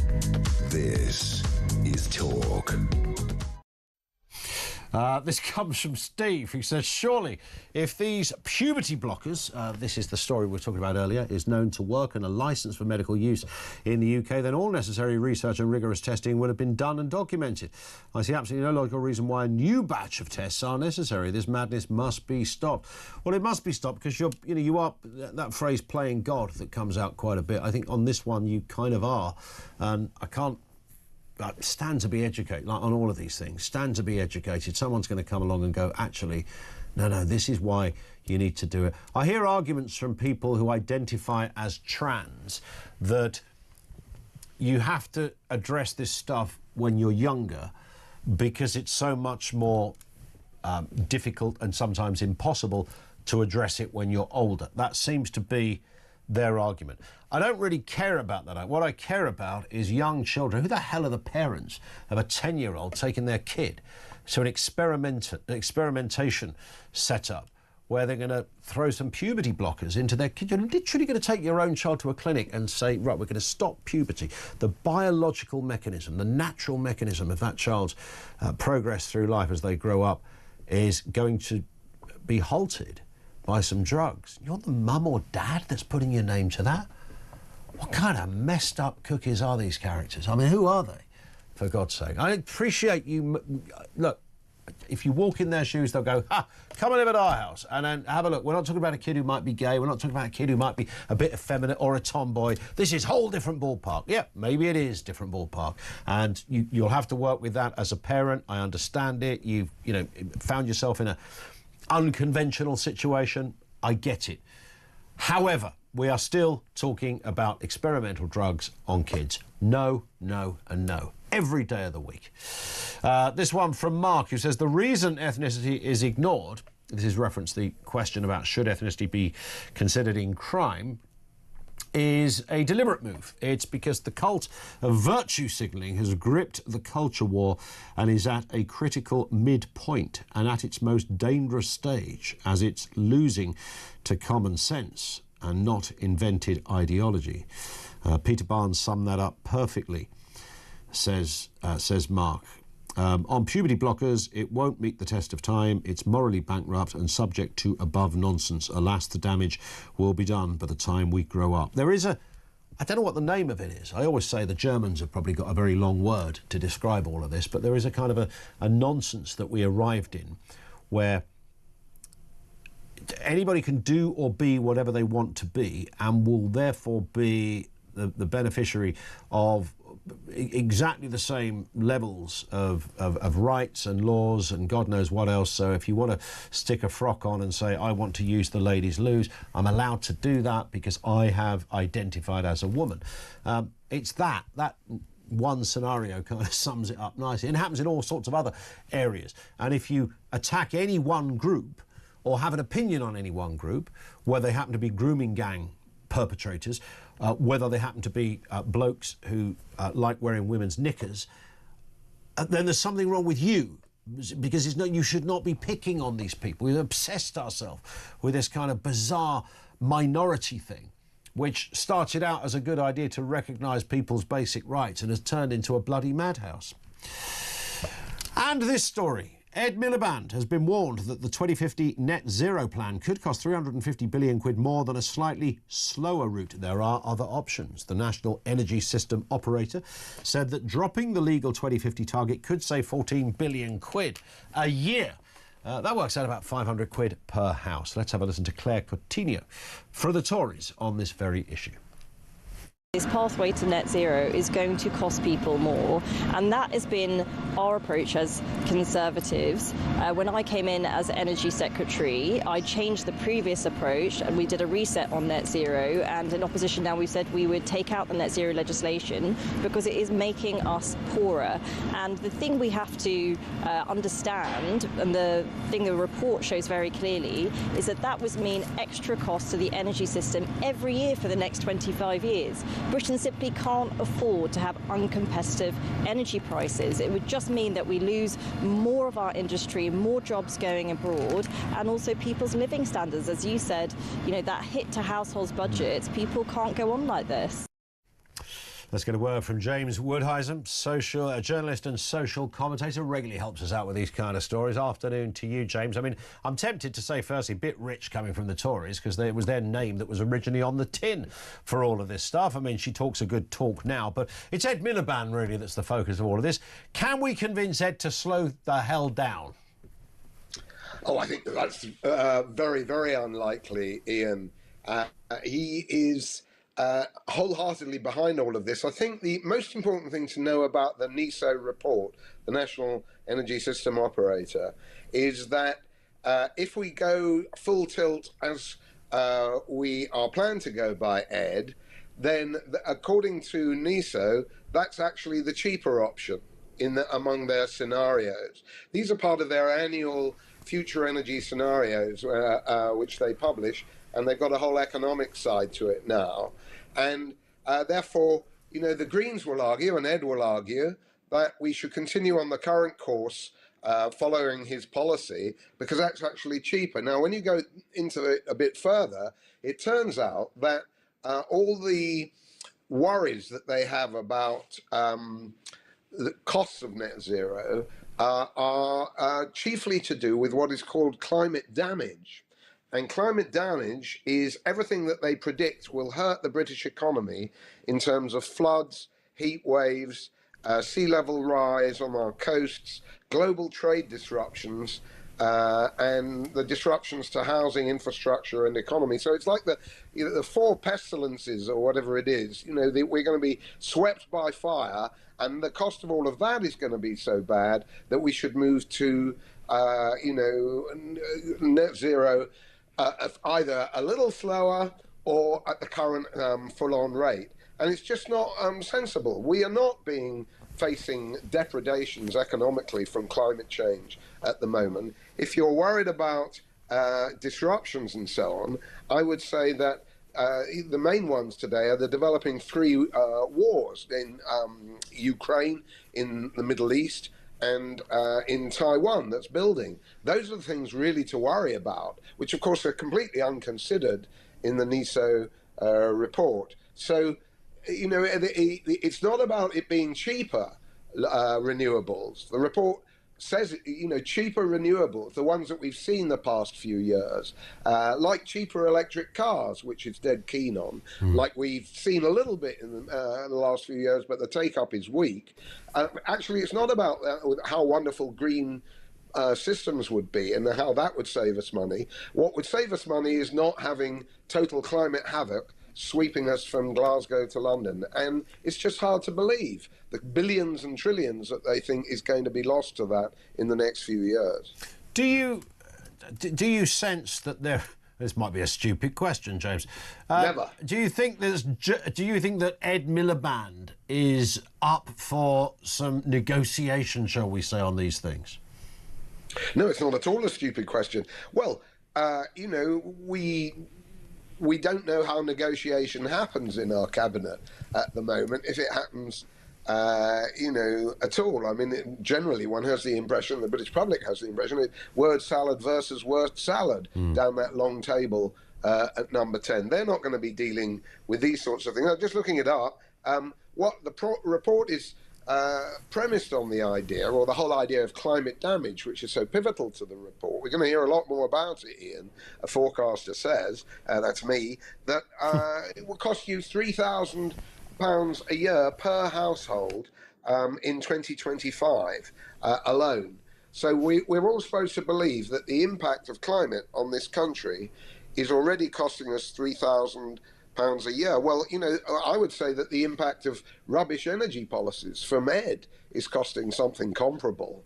Yeah. And everything that they're talking about is about how all the curves of the past few years, you know, where energy prices have risen, energy bills have risen, subsidies, taxes, the grid repair that and upgrading that you need to do for renewables and so on. That isn't part of what they're saying. It's all going to be groovy.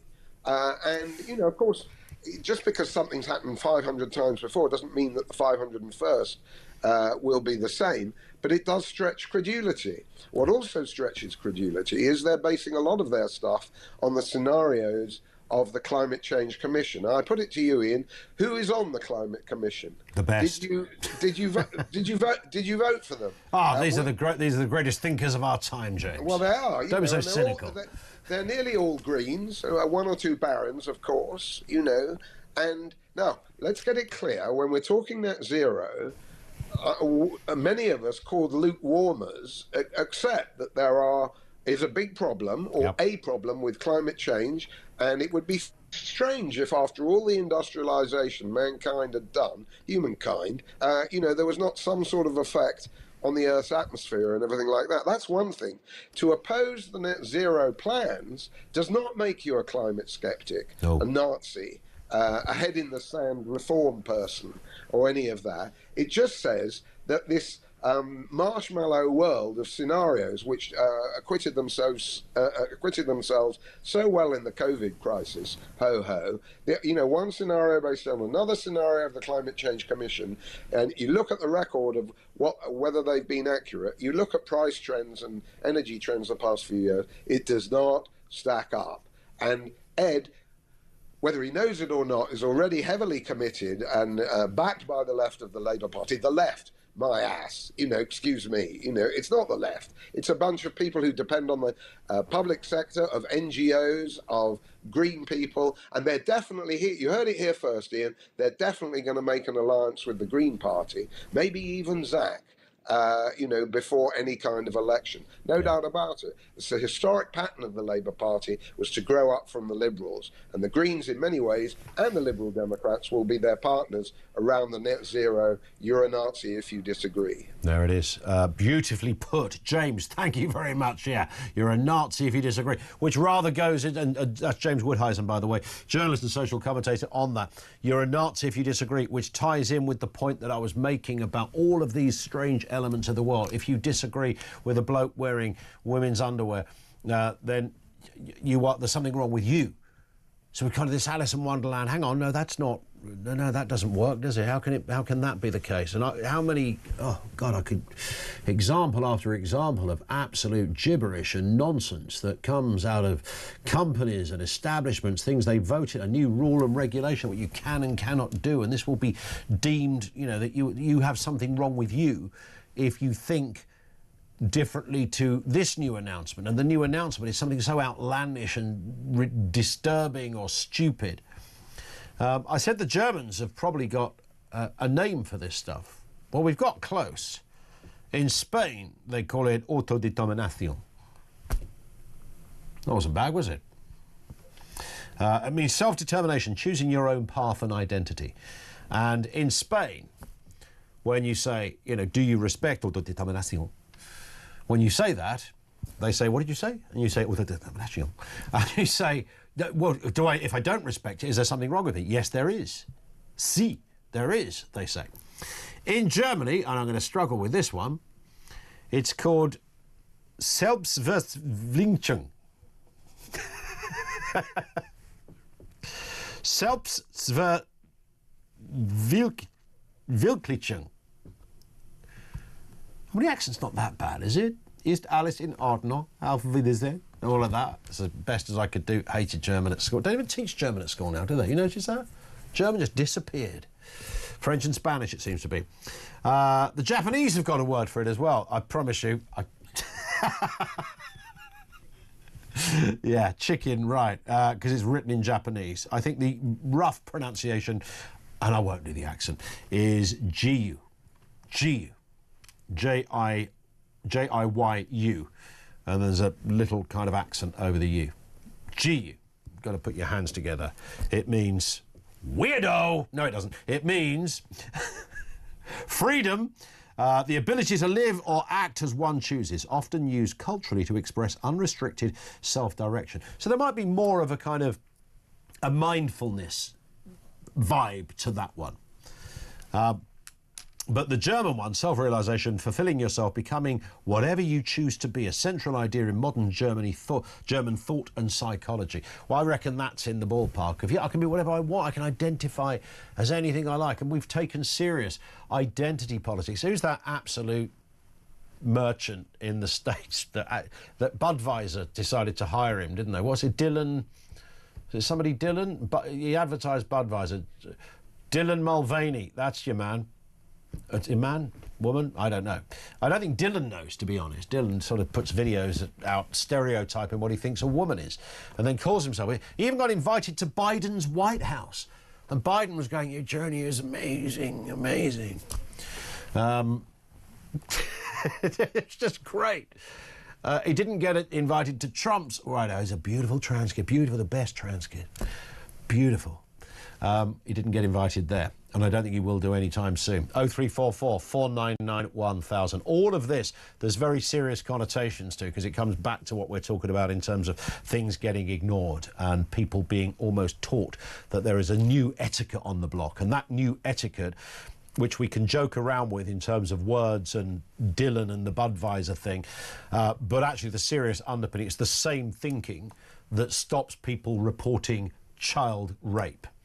Because they don't want to be the person that breaches someone's code of conduct if it means picking up on their ethnicity.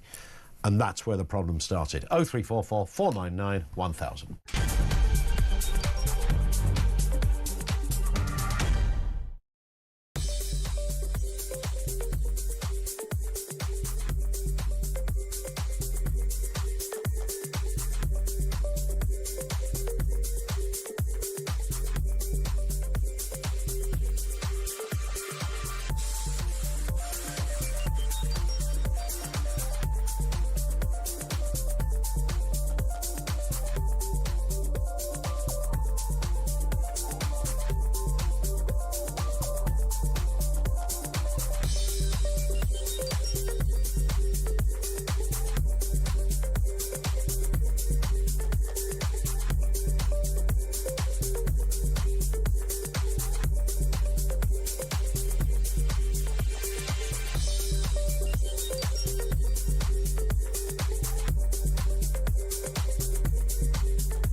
We need to have a conversation about class in this country and not about the colour of your skin. It's the Harris playbook, right? They have Beyonce, we've got Lenny Henry. Little Lily would rather have a lip smacker's lip gloss from aisle 3 of Target than a freaking whatever that ball roller was that Megan was so proud of herself about. We've become such a soft touch that our system is so easy to kind of work around and take advantage of. Girl, you might be able to earn some money quickly, but no one's going to marry you. Yeah.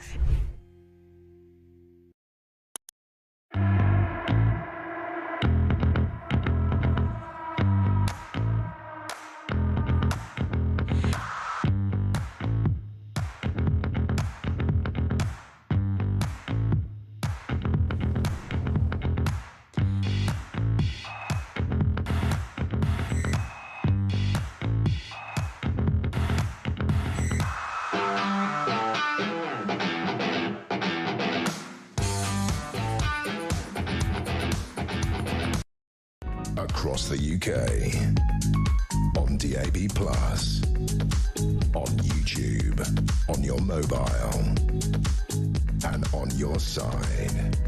This is Talk. It is Talk 523. Don't go away, Grace. Before we go any further, it's day 5, I think it might be, of the Voice of Doom. It's the political mystery voice bit. Very simple question. Who is this? Instead of searching for work. It's obviously somebody old, dead or alive, left wing, right wing, young, old, whatever you like. It's up to you, but it is political. Think politician. Who is this? Instead of searching for work. Don't phone, just message 87222 if you think you know, and if we get a right answer, we'll tell you in about 15 minutes' time if you know who this is. Instead of searching for work. Meantime, back to your calls. Grace is down in London. What have you got for us, Grace? Hello. Hi. So many things. I heard an earlier caller talking about slavery, and I think one thing that doesn't get said enough is that, as well as remembering the history of the transatlantic slave trade, there is still enslavement in our world today, including in the supply chain of some of our products.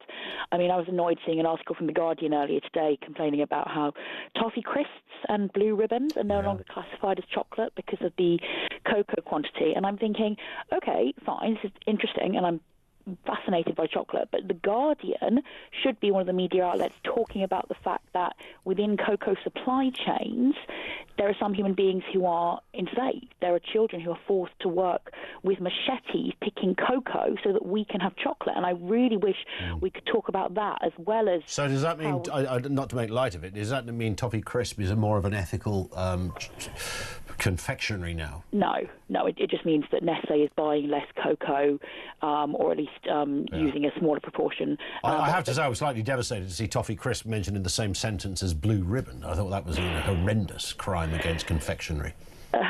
My point simply being that there is enslavement, yes, of course there is, and in all different ways, so yeah.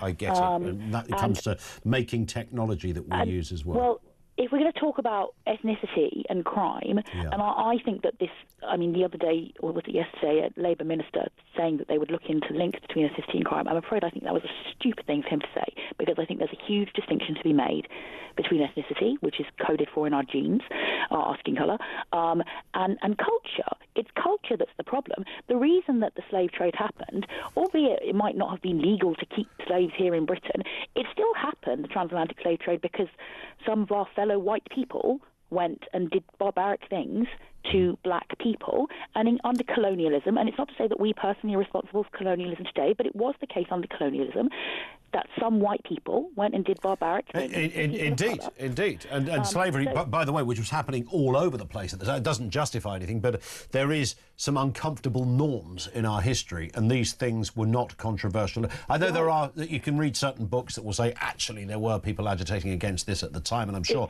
that is true. But largely, you could go across the entire planet and find slavery during the same period. Because human beings can be evil. Well, yeah, we were quite disgusting people in so many respects, but it wasn't the average bod. Like at the time, those that run things, the lords, the ladies, and the whatever they were called back then, the rich people, be they Americans, be they Brits, be they African. whatever they happen to be, were the ones that were pulling the strings, and everybody else was below them. It wasn't just women that had a hard time. You know, men didn't get the vote either, remember, back then. Grace, I've got to move in for time. No other reason. Thank you for that. Lots more comment coming from you as well. We've got the voice of doom, hopefully. It's gone on for 5 days. Can I say it's not Enoch Powell, by the way? Have a listen to this voice. Instead of searching for work. It's a bit Powley, it's a bit Enoch-y, but it ain't him, all right? So don't guess at that. If you think you do know, 87222 is where you'll find us. We're going to take some news headlines now. We'll be back with more comment from you coming right up after the news at 3 o'clock, which is next.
Across the UK, on DAB+, on YouTube, on your mobile, and on your side. This is Talk.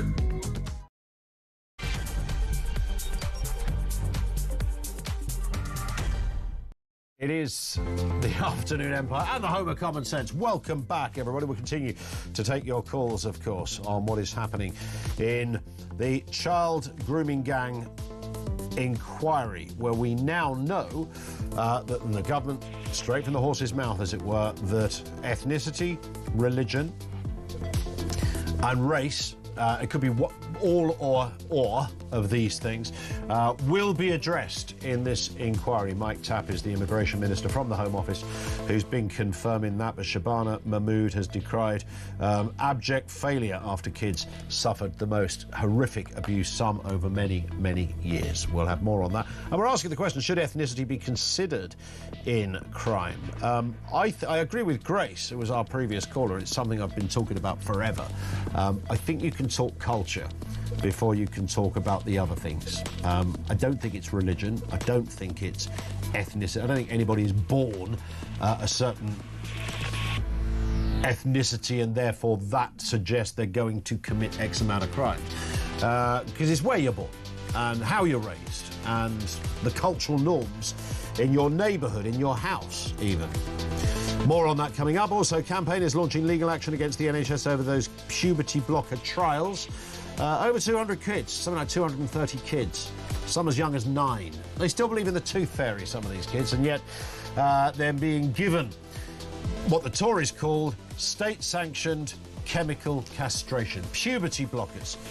How have we arrived here? And the story of Ed Miliband being warned that they could actually cut our bills by about 500 quid a year and save 14 billion a year on the net zero evangelism if they just went a little bit slower. It could cost 350 billion more by going the current speed they are. They don't need to do this, is the advice from some. Everything you need to know. We'll have all the breaking news right here on Talk 0344 499 1000. Some incredible comments and messages coming in. Voice of Doom on its way as well. We'll come to all of that shortly. I want to bring in this story as well, the David Lammy story, who's reviewing disclosure rules which could wipe thousands of childhood criminal records, aiming to make checks proportionate and stop minor youth offences blighting jobs. I think if you were caught as a 7-year-old nicking a bag of crisps out of the corner shop, and that went down on some kind of record, and you became as thick when you couldn't get rid of it, and there you were on your first job interview at 16, and up it comes, thief. You know, I don't think anybody wants to see that. I assume we would be looking at types of crime as well as anything else. Let's speak with Penelope Gibbs, Director at Transform Justice. Penelope, good afternoon to you. Don't want to put words in your mouth or anything, but is that broadly the ballpark that you speak from when it comes to these issues? Yeah, I mean, a lot of childhood convictions already are wiped clean, and people don't have to have them come up on their criminal records checks. But millions of criminal records checks are done every year, and they really affect employment chances. And if as a child, a 14-year-old, say, you were caught, you know, you had a bad phase about shoplifting, say, and you were imprisoned for just a month, that will be on many records forever. You'll never be able to get rid of it. Or even just being part of a fight, which is called a fray, and that, if you are convicted of that, will come up forever, even if you don't go to prison for it, even if you just get a fine from the court.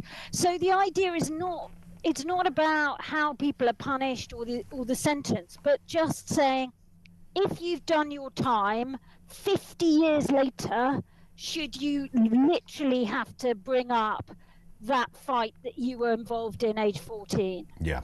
And I guess this bit goes without saying. If somebody has committed the most outrageous crime, murder or something of that nature, then that would be in a different ballpark to this discussion? It is. I mean, that never comes off records. It's got what's called a lifelong licence. So that's out, you know, that's a different thing. We are saying that people who committed crimes as children, including those who were subject to relatively short prison sentences, that they were actually inside for a year or less, should get a chance at some point that is not going to come up. Yeah, and I think the Americans are ahead of us on this one, aren't they? They already have this record sealing, I think they call it. Yeah, they call it expungement or sealing of records. Yeah. And actually, the interesting thing about the States is it goes for Republicans and Democrats. It's not just Democrats at all. It's across right and left that they believe in this idea that, you know, yes, do your time, but let people contribute to society, because it's about the employment market as well. Yeah. If you have people who have barriers to getting jobs, you get more people who are unemployed. I was looking at some of the numbers on this as well, Penelope. I'm sure you're ahead of me on this, but some data, I think this came from a Freedom of Information request, 160,000 people with childhood offences disclosed to employers. Some of the applicants were in that between 50 and 70. So there they were, looking for a little part-time job as a 70-year-old, you know, in retirement, and something came up for something they did when they were 12. And also it's volunteering. So if you want to be, you know, help children read in your grandchild's school, it will come up again. So yes, a huge number. I think there were 18,000 criminal records disclosed in the last year. And of those, the majority were over 20 years old. Is this likely to see the light of day? We constantly hear ministers float ideas and then, you know, time passes, another government comes in. This one, as I mentioned, was talked about in 2017. Will this go the same way?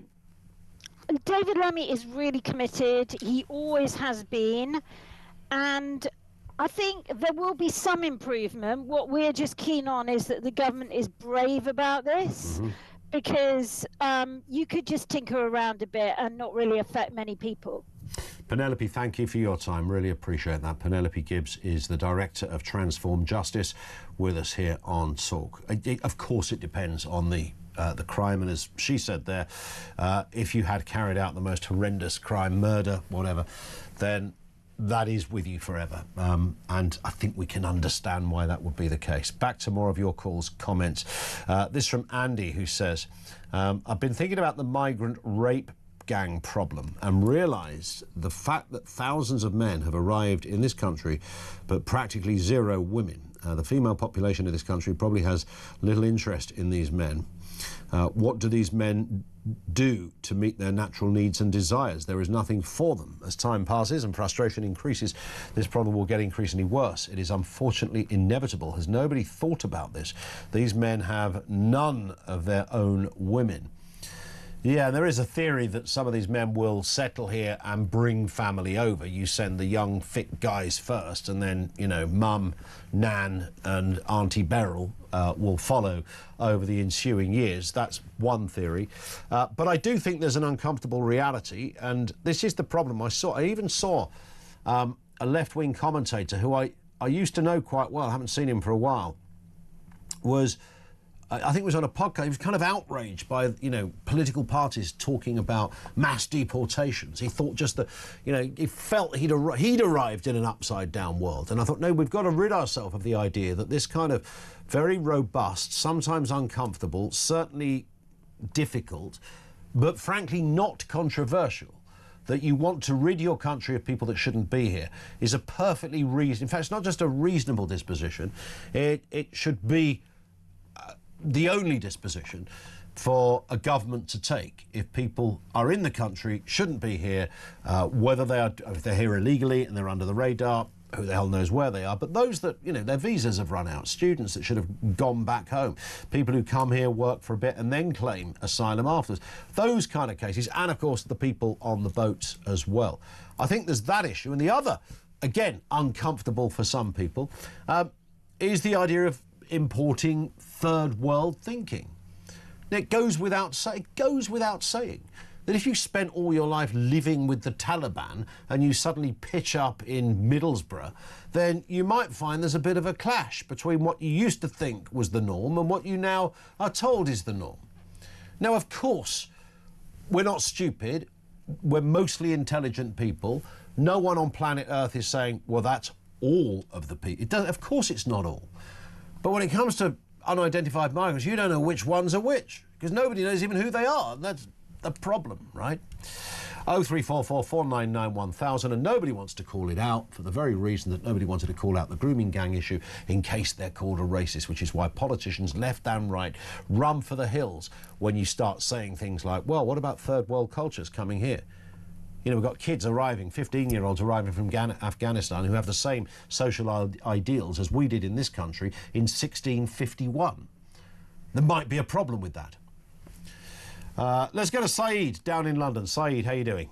Yeah, hello. Hi. Hello. What are your thoughts on this? Look, I think when we are talking about such horrendous crimes as child sex abuse, I think it's very important to do it in a sensible and careful manner and look at the statistics. Yep. And the National Crime Agency has published data that there are 122,000 police cases of child sex abuse, which is just a horrendous number. But the proportion of those involved with group-based offences, which is child grooming gangs and what is sort of taking a lot of media time, is a tiny fraction of that number. And so if we continue to focus on a very small percentage of cases because it suits our political ideology for some politicians, I think that's deeply misleading, because what you're doing is you're letting off 95 to 99% of the perpetrators of this horrendous abuse off the hook. I mean, we've had previous reports, Cass, Baroness J and the like, that have looked at this, and they were wider issues. They were looking at abuse in the church, in the home, in children's homes, in all sorts of areas. That is true. What marks out the grooming gang issue, Saeed, is the fact that it's widely seen as being facilitated by the establishment, because it was ignored, and that's what makes it different to other. There was no cover-up in these other cases, not to this extent. What we seem to have with these grooming gang cases is that local authorities, politicians, social workers simply didn't report what they saw in front of them.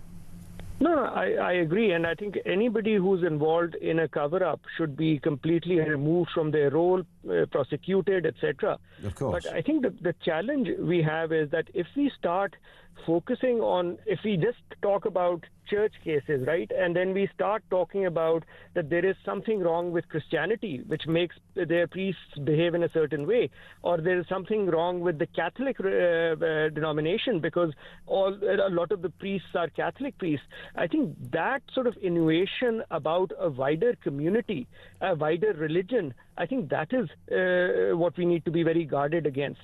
So otherwise you could have situations where I could start talking about, look, Harvey Weinstein and Jeffrey Epstein and Ghislaine Maxwell, they're all Jewish. So is there something wrong with the Jewish people or Jewish religion? Of course not.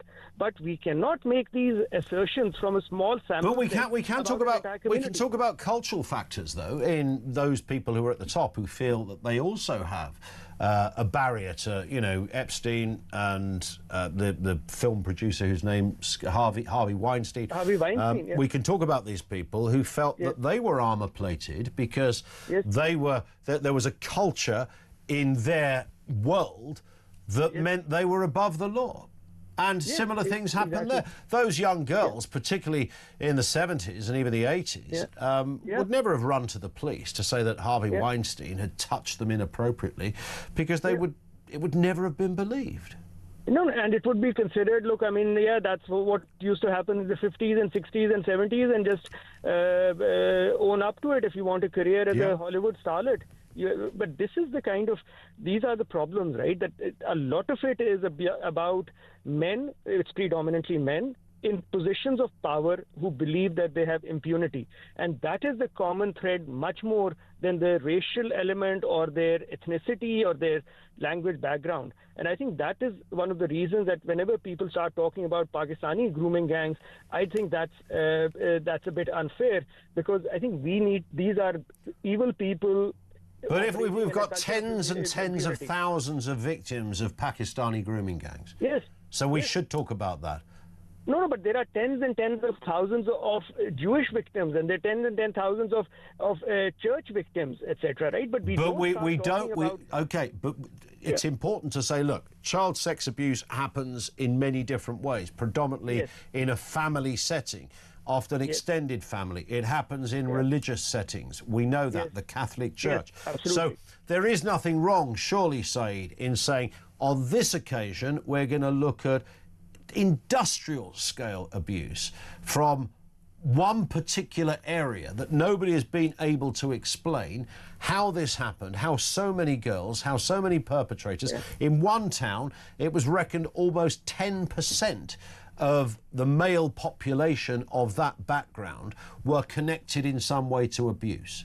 That's huge.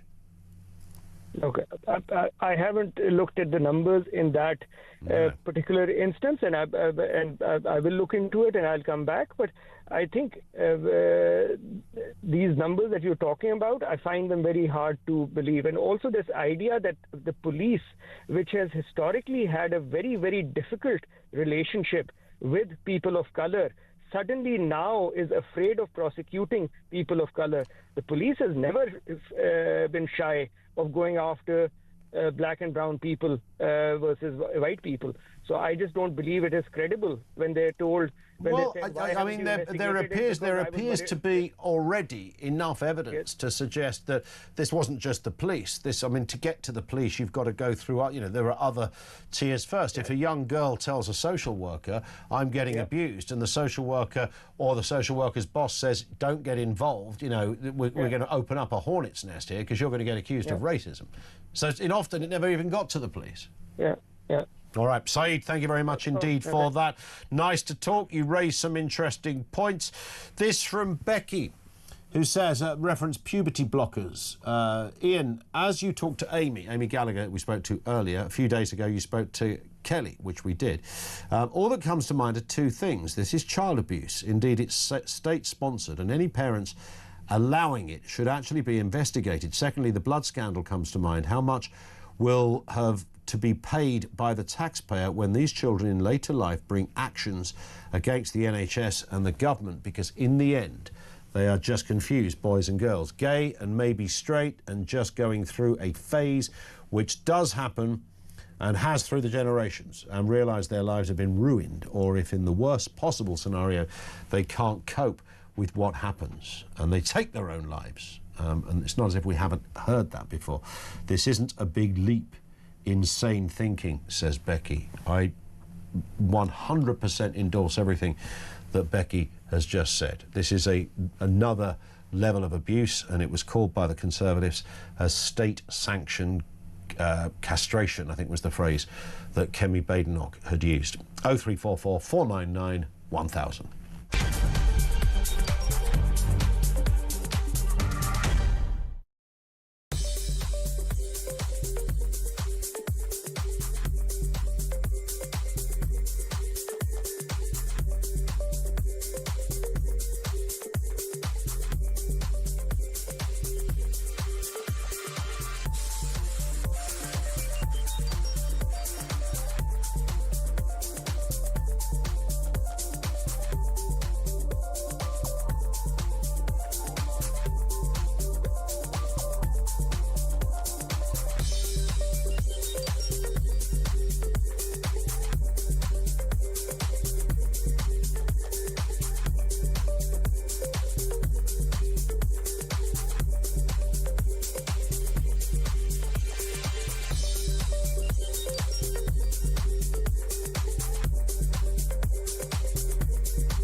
The Talk app.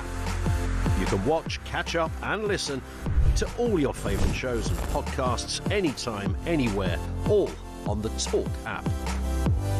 Watching and listening to Talk just got easier.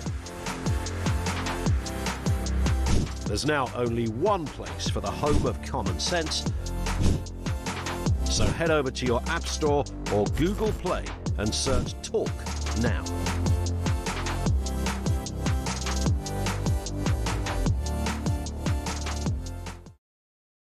Across the UK, on DAB+, on YouTube, on your mobile, and on your side.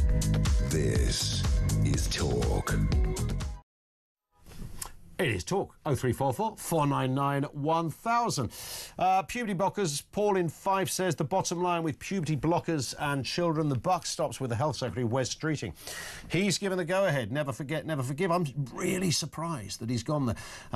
When we spoke to Kelly J. Keane the other day, she made the point that the Labour Party are under a lot of pressure from certainly sort of lunatic backbenchers who think this stuff is fantastic. Yeah, the kid's a trans kid, right? So listen to the voice of the child. Yeah, there's 7, mate. 7. Really? There's that. But there's also, according to her, donations that come from the kind of trans lobby as well, which are clearly issues that I know every political party deals with that at some level, but this is the lives of children. Sean Keach is going to be with us in around about 10 minutes' time, talking technology. He's from The Sun. Lots to get through. He's got some gadgets with him as well. Let's go back to your calls. Tristan is in Bolton on that ethnicity question. Is it ethnicity, Christian, or is it cultural? What are your thoughts? I think it's cultural. I don't think ethnicity's got anything to do with it. I agree. I mean, if you look at, just look at the Quran. Look who wrote the Quran. Muhammad married a 6-year-old girl, had sex with her when she was 9. Well, that's what we hear. And I mean, we always hear that. I'm never going to defend that. But the only thing I often wonder, because I don't know anything about the Quran, and neither do most other people who say they do, but I often wonder. I don't think that in itself is a lesson of what you're allowed to do. No, I agree with you, but Gandhi slept with a couple of 13-year-olds, didn't he? I don't think he slept with. I think he slept with them to test his abstinence or something. But so I don't think that's a Quranic instruction, if that makes sense. Well, no, it's not. It doesn't say anywhere. It's not a good look. I agree. It's not a good look. No, it's not. It's not. I mean, the other thing, picking up on what Saeed said about going on about the Catholic Church and that the Catholic Church was looked into years before that. If you remember about the care homes for kids who didn't have parents, the foster homes. Yeah. That was looked into because of the abuse there. So why then, therefore, should the Pakistani culture, if you like, not be looked into? The majority of those people that committed those offences were Pakistani Muslims. And it's at the end of the day, this is about getting justice for those girls that were raped, trafficked, everything. It's about them. It's not. And it's about looking into that and why this happened and stop it happening in future. Yeah. I know there's not only Pakistani men that do it. There's white men, there's black men, there's every colour men, there's Japanese, Chinese, everybody, but it should be looked into. Of course it should, and I think culture is absolutely it. Many of these people were hidden behind their religion, and as you rightly said, Tristan, the Catholic Church, people hid behind their religion. It was investigated, not saying it's all completely cleared up, and I am absolutely convinced there are people still working in the Catholic Church who, should not be working in the Catholic Church.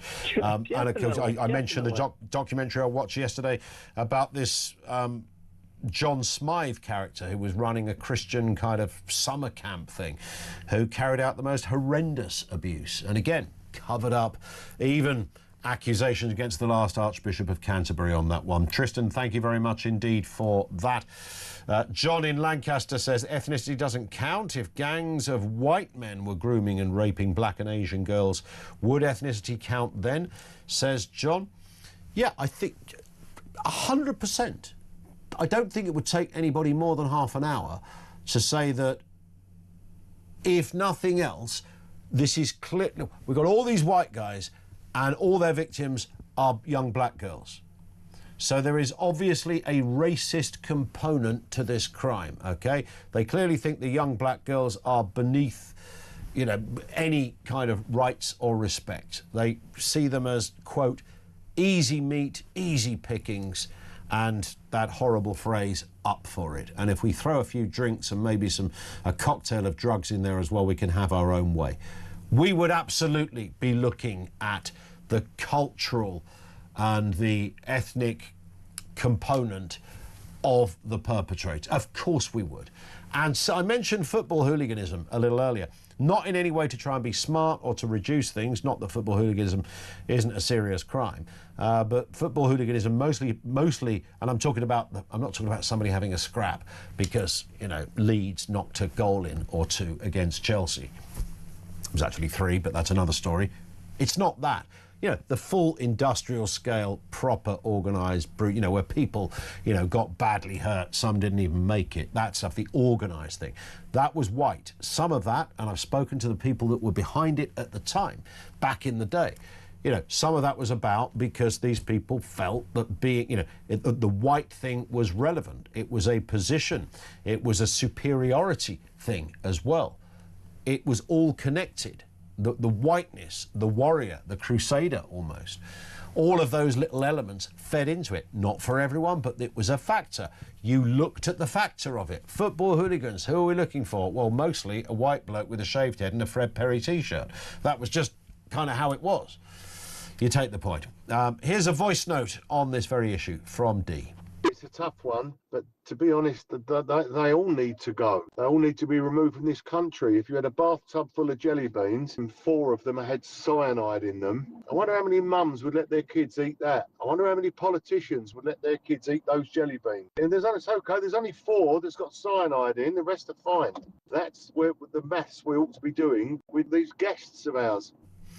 Well, it depends on what we mean by guest, doesn't it? Because, you know, obviously, I get it, Dee. I understand the metaphor. But you know, when it comes to human beings who might have lived here for 50 years, never done a thing to anybody and, you know, run the local GP surgery or the corner shop, I think you might struggle to make that case in that respect. But I hear what you're saying. The frustration of this does take us into those sort of, no one, in the absence of any other solution, you can see why Dee drew that conclusion. Kevin is in Dorset on this issue. Kevin, what are you thinking? Well, you mentioned earlier about the politicians. You know, they don't want to approach this because it's a massive headache, and they're perplexed by it, and all these terrible things that they're going through because they don't know how to handle it because they're afraid to mention the ethnicity. Well, I put to them, I'm sat here, and you are, and most probably other people are, feeling sick to my stomach because anything to do with children, raping them, playing with them, anything to do with them, and it's organised in gangs is abhorrent. And therefore, the MPs should be more worried about that than, if I said the right thing. That tells us the size of it all, and it tells us the capability of our MPs. And basically, I agree with the other chap, anyone involved in this or knowing of this, Sadiq Khan, Prime Minister, Metropolitan Police, all heads have to go. And it has to be multi... Why would Sadiq Khan have to go? But, well, so I can think of loads of it. I'd get rid of him because of you, Les, if nothing else. But go on. Why else does he have to go, Kevin? Well, I've been saying it for a while on talkTV. He is in direct contact. He's head of the Met Police. The Met Police were made aware of this via, I think it was MI5 or MI6, whoever it was, saying that these things were a problem. Therefore, if Sadiq Khan knows and the Met Police know, the Prime Minister knows. If the Prime Minister knows, the Justice Secretary know. And all those, if you catch one, you catch the lot. They all go. And any policeman, even under orders, without making representation to his senior officer, that he totally disagrees with this and he puts it in writing and makes it very clear. The same as the policeman who's been on TV quite a lot, uncovering all of this for absolutely years. Mm-hmm. And he keeps on getting moved or dismissed or threatened by the police themselves over his pension, his family. Our own police force threatening a policeman who's uncovering a crime that's so abhorrent across the country is disgraceful. And it's got to be clear house time. It's got to be clear house time. And I just wonder if we want a deterrent, if we really want a deterrent to stop this ever happening in the future. As you've said before, there is paedophilia, which is something different again, and there is abuse with children by parents or adults that are related within homes. That's different again. But this is organised crime, organised raping, mass raping of children and passing them around as if they're like a tool to be used. It's disgusting, and I'm sorry, it's time, if there ever was time.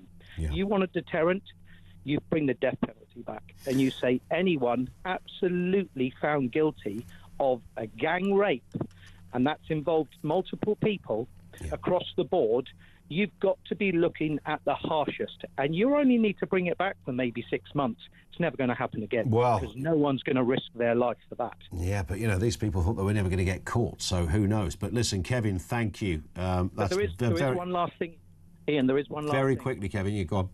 Ethnicity. Yeah. Muslim people believe that it's okay to marry a 9-year-old. Really? I'd never met a Muslim person who thinks that. It's in that came out recently. But have you ever met a Muslim person that thinks it's okay to marry? I mean, my doctor, my hairdresser, none of those put hairdresser. That's a bit of a flash term for the barber. But literally, they would run out with their brothers and kill someone if they thought they were marrying a 9-year-old. Muhammad preaches that in the Quran. I don't think it does preach that.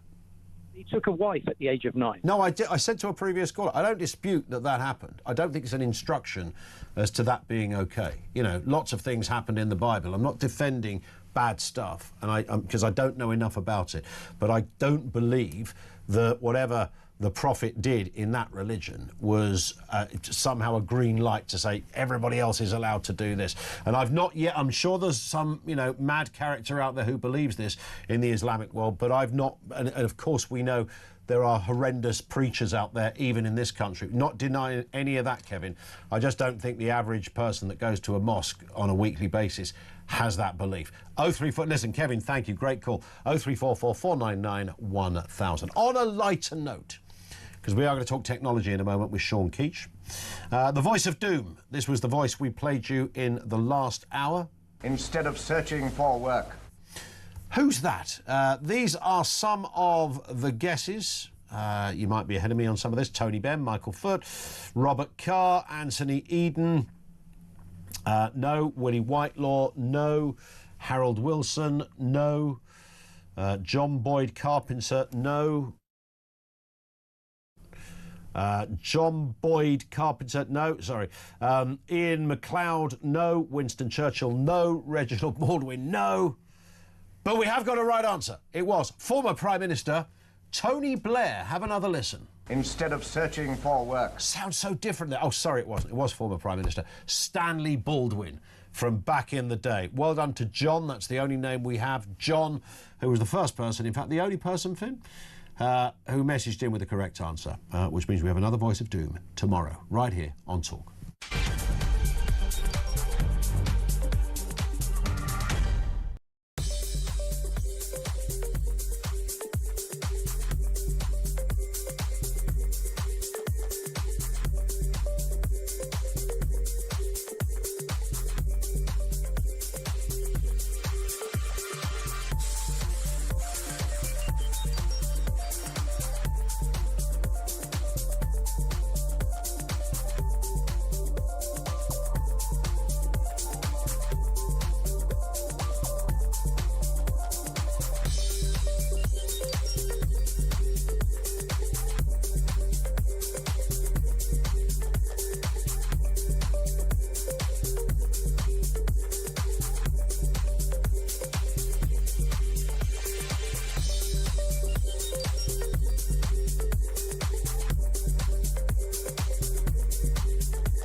Across the UK, on DAB+, on YouTube, on your mobile, and on your side. This is Talk. Here we go. It is Talk. We are back. Just gone, in fact, coming up on 20 to 4. Sean Keach has joined us. Sean, of course, is the science and technology head honcho over there at The Sun. How are you, Sean? Yeah, good. Feeling in the Christmas spirit. I'm glad to hear about it. You brought a bag of goodies with you, which we'll come to in a second. I have brought a bag of goodies. I can't imagine what's going to be in here. I'm hoping one of those Dracula money boxes that grabs the coin and brings it into the coffin. Do they still exist, those things? Spoilers. I don't want to spoil what's in there. All right, it might be one of those.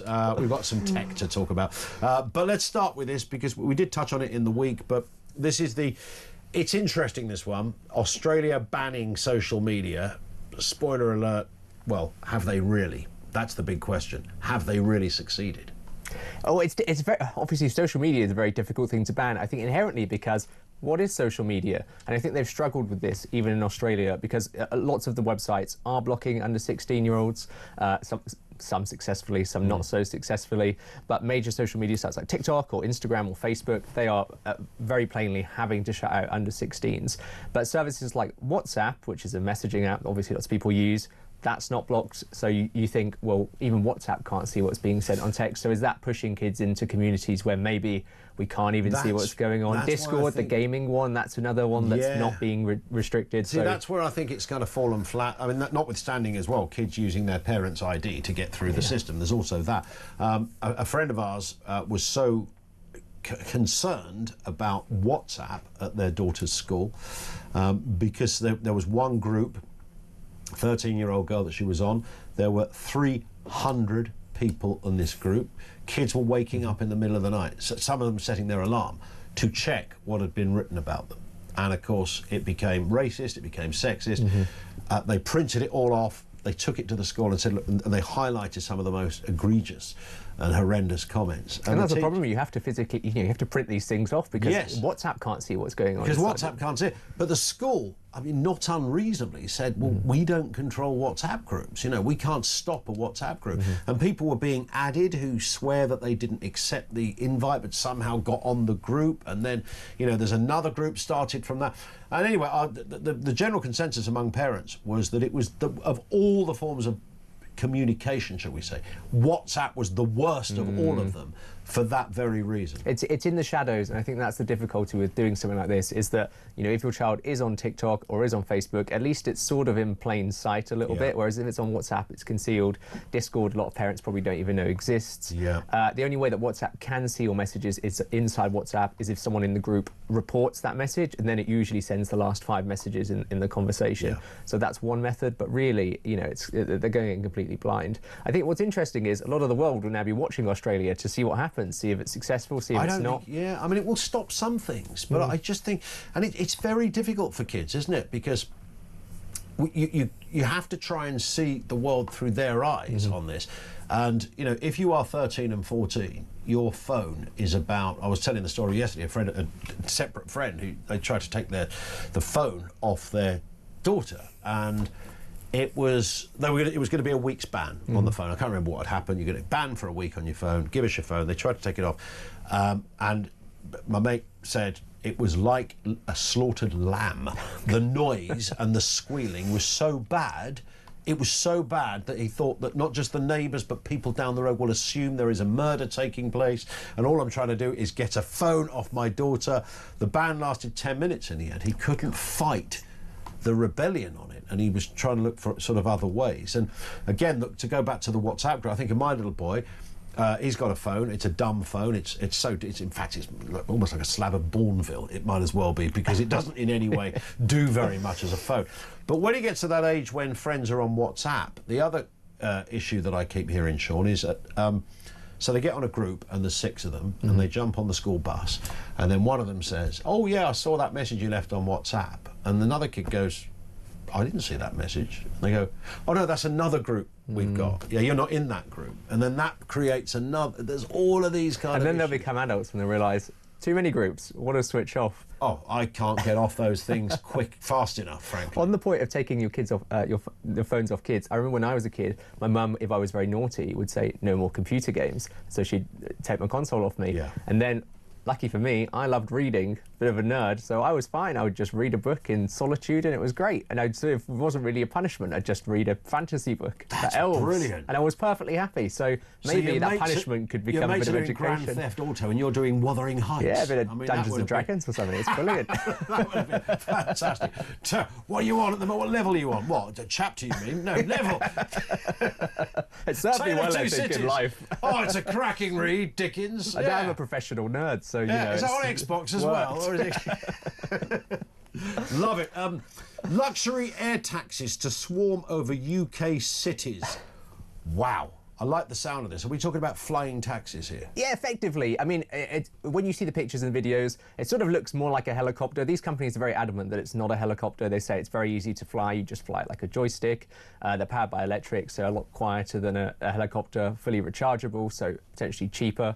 And basically, this company called Vertical Aerospace, which is based in Bristol, they've come up with this thing that they think is going to get regulatory approval in 2028. They'll be able to basically skip traffic by flying over traffic at 150 miles an hour. And so initially, I think they're targeting airports, so, you know, hopping from, say, Heathrow into central London, doing short trips like that, or Virgin Atlantic is also doing this, and they want to do it from Heathrow to Canary Wharf, and also Manchester Airport, I think, to Leeds. So both of these companies are targeting this 2028 sort of approval date, and we might see flying taxis. And it's great. I mean, if you see the interiors of these things, they look really plush, look lovely, and it's supposed to be an alternative to getting the train or the car. I think I don't mind the train too much, but certainly sitting in the car traffic is... You see, you're making my tummy do kind of cartwheels here, because the idea of the one thing you would never get me in is a helicopter. I feel very similarly. Yeah, I mean, the problem with the helicopter is, you know, without sounding too dark, but you have one chance. You know, if you're flying back in a plane and a big old jet from the States or something, there's 4 big old engines there.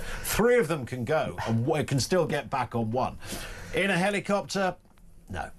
And the idea that you're just going to get in one, I went on a trip to the Maldives years ago, and they got those taxis, you know, the things that take off on the water and they land. And, you know, some fella with a cigarette in his hand pops up and, you know, stick your case in. And there's about 6 of you in this thing. It was horrific. The landing was awful. It was quite scenic to see all these islands. It was lovely. But it was horrible. These would be more luxurious, but you would still be flying in the air. Yeah, and helicopter crash, I mean, obviously it's devastating, but it always seems so violent. They always seem to explode. It looks terrifying. I just think it must be an awful way to go. And, it's not like you're car stalling, is it? No, I certainly think some people will be put off from doing this, but I think a lot of people will be willing. You know, they're saying you get into central London from Heathrow in 8 minutes, which obviously, you know, I love the Lizzie line, I love the Heathrow Express, they're pretty good, but they do not get to London in 8 minutes. So I think a lot of people, certainly rich people, because this will probably be expensive initially, to start with, like this as an alternative to you know, getting the limo in or whatever. But also, they do. To be a little conspiratorial, have you ever, you talked about reading, did you ever read Brave New World? Yes. And of course they all get around on little chopper things, don't they? And I suspect one day this will be very common, but you know. Yeah, it's quite frightening. What is more comforting, however, are cheap tickets to the cinema. Oh yeah, this is a great one. So if you're a 3 customer, so sorry, basically everyone else, if you're a 3 customer, you can get £3 tickets to Cineworld, which is pretty good. But they're also running a special Christmas promotion. So if you go tomorrow at select Cineworlds, they'll be giving you free popcorn, which is nice because, as we know, food at cinemas is very expensive. Yes. But they're doing 3 different popcorns. They're doing a sort of sausagey hot dog one, a nacho popcorn, and then like a pick and mix sweets popcorn. So it's free, you have to pay, but you need to get there early because it's first come, first served. So that's tomorrow. If you're a 3 customer, claim your free popcorn. Claim it, yes. Am I the only person that thinks that the large popcorn is just a bit too big in cinemas? It's like a flipping wheelie bin, isn't it? You order the small one, and it's quite impressive, the small one. You think, well, that's enough for about 3 of us. That's the small one. But then I feel like if you don't bring, you always bring too much or not enough, and sometimes you're like done by the trailers, and that's also quite depressing. So I don't know what the perfect balance is of cinema you need to snacks. get, with 2 kids, you need 1 small one and 2 tubs, so you can divide it up. I sometimes think this is what's pushing people to staying at home and watching movies, is the difficulty of feeding yourself at the cinema. That's the cost. What a strange debate. We're talking about how best to eat in the cinema. Before we move on to your bag of goodies, there's been, because obviously technology is your area as well, and this gets into the world of science. Technology is not just your area, but the world of science. Humans are less likely to cheat than chimps.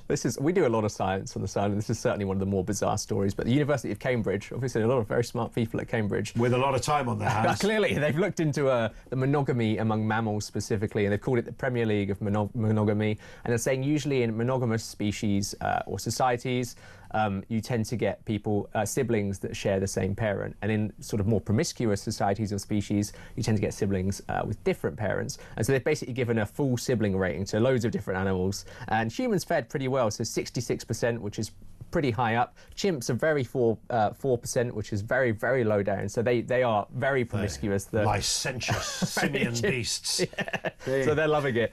So we ranked sort of roughly alongside meerkats and beavers, which I don't know is pretty good. And then the most faithful animal of all was the California deer mouse, which scored 100%, so a perfect score. Basically, they mate for life. So we've got a lot to learn from the California deer mouse. I would have thought pandas would be up there, because even a panda won't bonk a panda, will it? Because you can't ever... they put them in zoos for about 30 years before they produce a panda. The worst animal was the Soay sheep in Scotland, which got 0.6%, which is basically the bottom. And apparently the ewes just mate with multiple lambs every season. They will sleep with anything. They really will, these Scottish sheep. Filthy old wool merchants. But California deer mouse, we've got a lot to learn from them. I quite like that. I quite like that. Nice, isn't it? It's quite cute. Let's move on to your bag of goodies. My bag of goodies. I brought in got a bag of goodies. for the Sun Club, which is our membership scheme. I've done this sort of last-minute tech gift guide. So stuff that you can still order now. There's loads of stock. You can still get it. It's pretty easy. So I brought in some goodies, but I wanted to bring in a Santa's sack, but I couldn't get a Santa's sack at short notice. That's all right. So I brought in a cracker. You got a cracker? For us to pull. Let's pull the cracker. There we go. So guess oh, you won! Oh, won the cracker. Let's see what... You win all of the goodies. Look, I've got some kind of little cardboard thing. I don't even know what that is. Beautiful. Is that They were £3 from Tesco. So were they really? No expense. You know they're in the canteen for free. Oh my God! You could have trousered a couple up there. What do elves post on social media? I don't know. Elfies. Oh, that's good. That's your £3 worth there. Okay, I'm going to try and do a whistle-stop tour of these goodies. Okay, let's have a look. All right, so what have we got first? Sean Keach's This sack actually of joy. is my top pick. I recommended this as my favourite thing. I haven't actually bought the product, but I bought the box because the product is plugged in at my house, but it's the Nanoleaf Essentials Matter Smart Bulb. This thing's only £12 right now on Amazon. You put it in a regular sort of light bulb socket. You can change it to any colour, any warmth you want. You can set up schedules, so if you're away from home. You can set it to be on, or whatever you like. So you run it with the Philips. You control it with your phone. What Philips is it? So it's Nanoleaf, which is sort of similar brand. You control it with your phone, or if you have a smart speaker, you can do with that too. Good work. You can add them to your house. It's brilliant. We'll slide that across. We have got this. Oh my God! Wow, it's got a flipping hairdryer with it. The Dyson Neural Supersonic. This one's really good. I really didn't expect that to come out the back. This one is normally $3.99, but currently on Amazon it's $2.99. Obviously the Dyson hairdryer is very popular at the moment. This one is special because it has a time of flight sensor, so it knows the distance it is from your head, so it can basically optimize the temperature at any given time. So if you get really close, it won't burn your head. They say it's good for moisture in your scalp. I use this hairdryer every single day. My scalp is soaking because all the moisture's retained. Wow. Okay, yeah, the Dyson people, they're not cheap, are they? As you say? No, but that one's 100 off on Amazon at the moment. 100 off at the moment. You've got to get that. This one is... I know what that is. This is the Amazon Luna controller. Okay. So you can currently get this bundled with a Fire Stick for 59 quid. Yep. And it's basically an alternative to consoles. So you use this and you can play games. You can access Hogwarts Legacy, which is a very good Can you use that game. with other existing games consoles? Is that what you're saying? No, you can't, but you can use it with the Fire Stick. So basically it connects to the Fire Stick and the Fire Stick acts as the game console. Got it. So a bit like Netflix, you're sort of gaming over the internet and this is what lets you access it. Very good. I like it. What else have we got in here? We have got... This is a top influencer microphone. So if you're an influencer or you're a budding influencer, this is the one you want. It's the DJI Mini 3. It's brand new, just out. It's got 2 mics. It's got those little wind covers. So once upon a time these were sort of just for AV enthusiasts, but now very popular among influencers, and it's sort of like a status symbol. This is $219, but they do have cheaper microphones as well, so you don't have to splash out that much. Give us a final one, Sean. Oh, this is one of my favourite ones. This is the Anker MagGo 3-in-1 charger. And so it's a wireless charging pack, so you put your phone on it like this. But it also folds out so that you can put your AirPods on it to charge and your Apple Watch at the same time. Look at that. That is good, isn't it? Finn is sold on that. This is $59.99. I take this literally everywhere with me. On holiday, when I'm on work trips, everywhere, and I use it on my nightstand too. That was very American of me. My bedside table, God. And then it folds back up. Look at that. See, I've got one like in the kitchen that does your watch, your headphones, and your phone. Yeah, it's good. But that was about 140. This is super portable, and you can put your phone on like that, and then if this was plugged in, your phone would turn into standby mode, so it would turn into like a desk as side it does clock. on it. Yes, yeah. But yeah, looks and then like it folds the old up. digital clock, isn't it? It's good, isn't it? I like that. It is. And then also, I've Fantastic. got the Nintendo Switch 2 in here. You get this bundled with Mario Kart. It's cheaper if you get it with Mario Kart, and that's the. Shouldn't you just the leave top that game. here? That's fine for us, Sean. We don't mind. This is the must-have gadget of the year. Yeah, So yeah. if you've got kids or if you just like games, this is the one. Mario Kart is the game of the year. So. And absolutely has been for a long time. God, I've got gadgets everywhere now. It's got it everywhere. And this case was 20 quid. Was it? Yeah. Pretty You've good just deal. got to make it out of that studio with all that. I know, I'm because going to be we've got robbed some for very interesting this. people there. We're going to take a short pause. Sean, thank you. We'll speak to Sean next week right here on Talk.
The Talk app.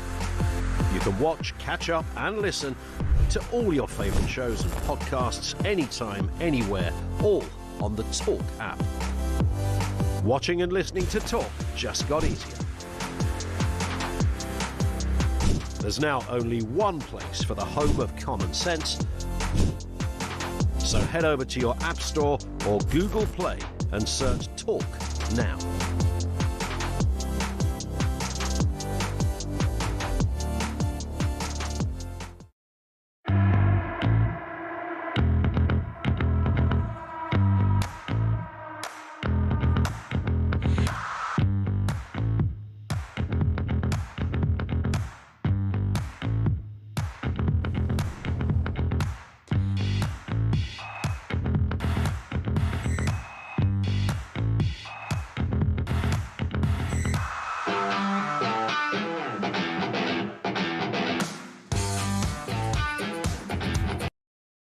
Across the UK, on DAB+, on YouTube, on your mobile, and on your side. This is Talk. It is Talk. We're back only for a few moments because Alex Phillips is here, looking all mischievous. And slightly festive as well. How do I look festive? I don't know, because you've got sort of humbug-based kit on. Humbug-based I mean that in a nice kit. way. You know, yeah, humbug-based. I mean, I either look a little bit French, like a sort of cartoon burglar. I don't know. Yeah. Are you saying you're burglar bound today because of the black and whiteness of it? I'm burglar bound. What, I'm going to go out on the rob after this? Well, in the fashion, lock your front doors. Department. Yeah, you never know. Phillips is in town. Yeah, I'm coming after your pork scratchings. Sorry, and your poodle. Anyway, it's a busy show. I know that because of the team out there that have been working for you today have been non-stop since about 6 a.m. Oh my God! Have you seen the story of the Ghanaian migrant in Italy who's trying to evade the police because he's been sort of, they tried to get him for assault or something like this, so he's been on the run. And as they were closing in on him, you haven't seen this story, have you? I don't think so. It's so good. As he's closing in, and the police closing on him, he finds like a big nativity scene, and he stands at the back of it like this. No. Yeah, pretending to be part of it. And we're going to have a picture of it in my show, by the way. I'm assuming it didn't work because they got it. Clearly it didn't work, but there's this photo. Actually, he's more going like this. He looks like an extra from Michael Jackson's Thriller video. It's like you've got like Mary, Joseph, some shepherds, migrants. Thought that through. Yes. It is the untold story of Christianity. It's so good. Who knew? Who knew? What was missing from Three that wise scene? men and a Ghanaian migrant. Yeah, you see, that's all you need to complete the Christmas story. What else? You've got your buzzer with you as well, I Well, I don't know. That buzzer's always there and I quite like it. Have you ever pressed it? Yeah, I have. Be very careful if you press it now. The thing is, though, it's got different versions. When it just says, sorry, I'm just going to hold that so people want to know what I'm talking about. There it is, the buzzer. If it's the Donald Trump fake news buzzer, and sometimes you just get, it goes fake news, and that's good. But then sometimes you get this sort of diatribe, like a sort of it goes on. soliloquy. We call it the Novichok buzzer because of what's laced on the top of it. So I hope you haven't touched it.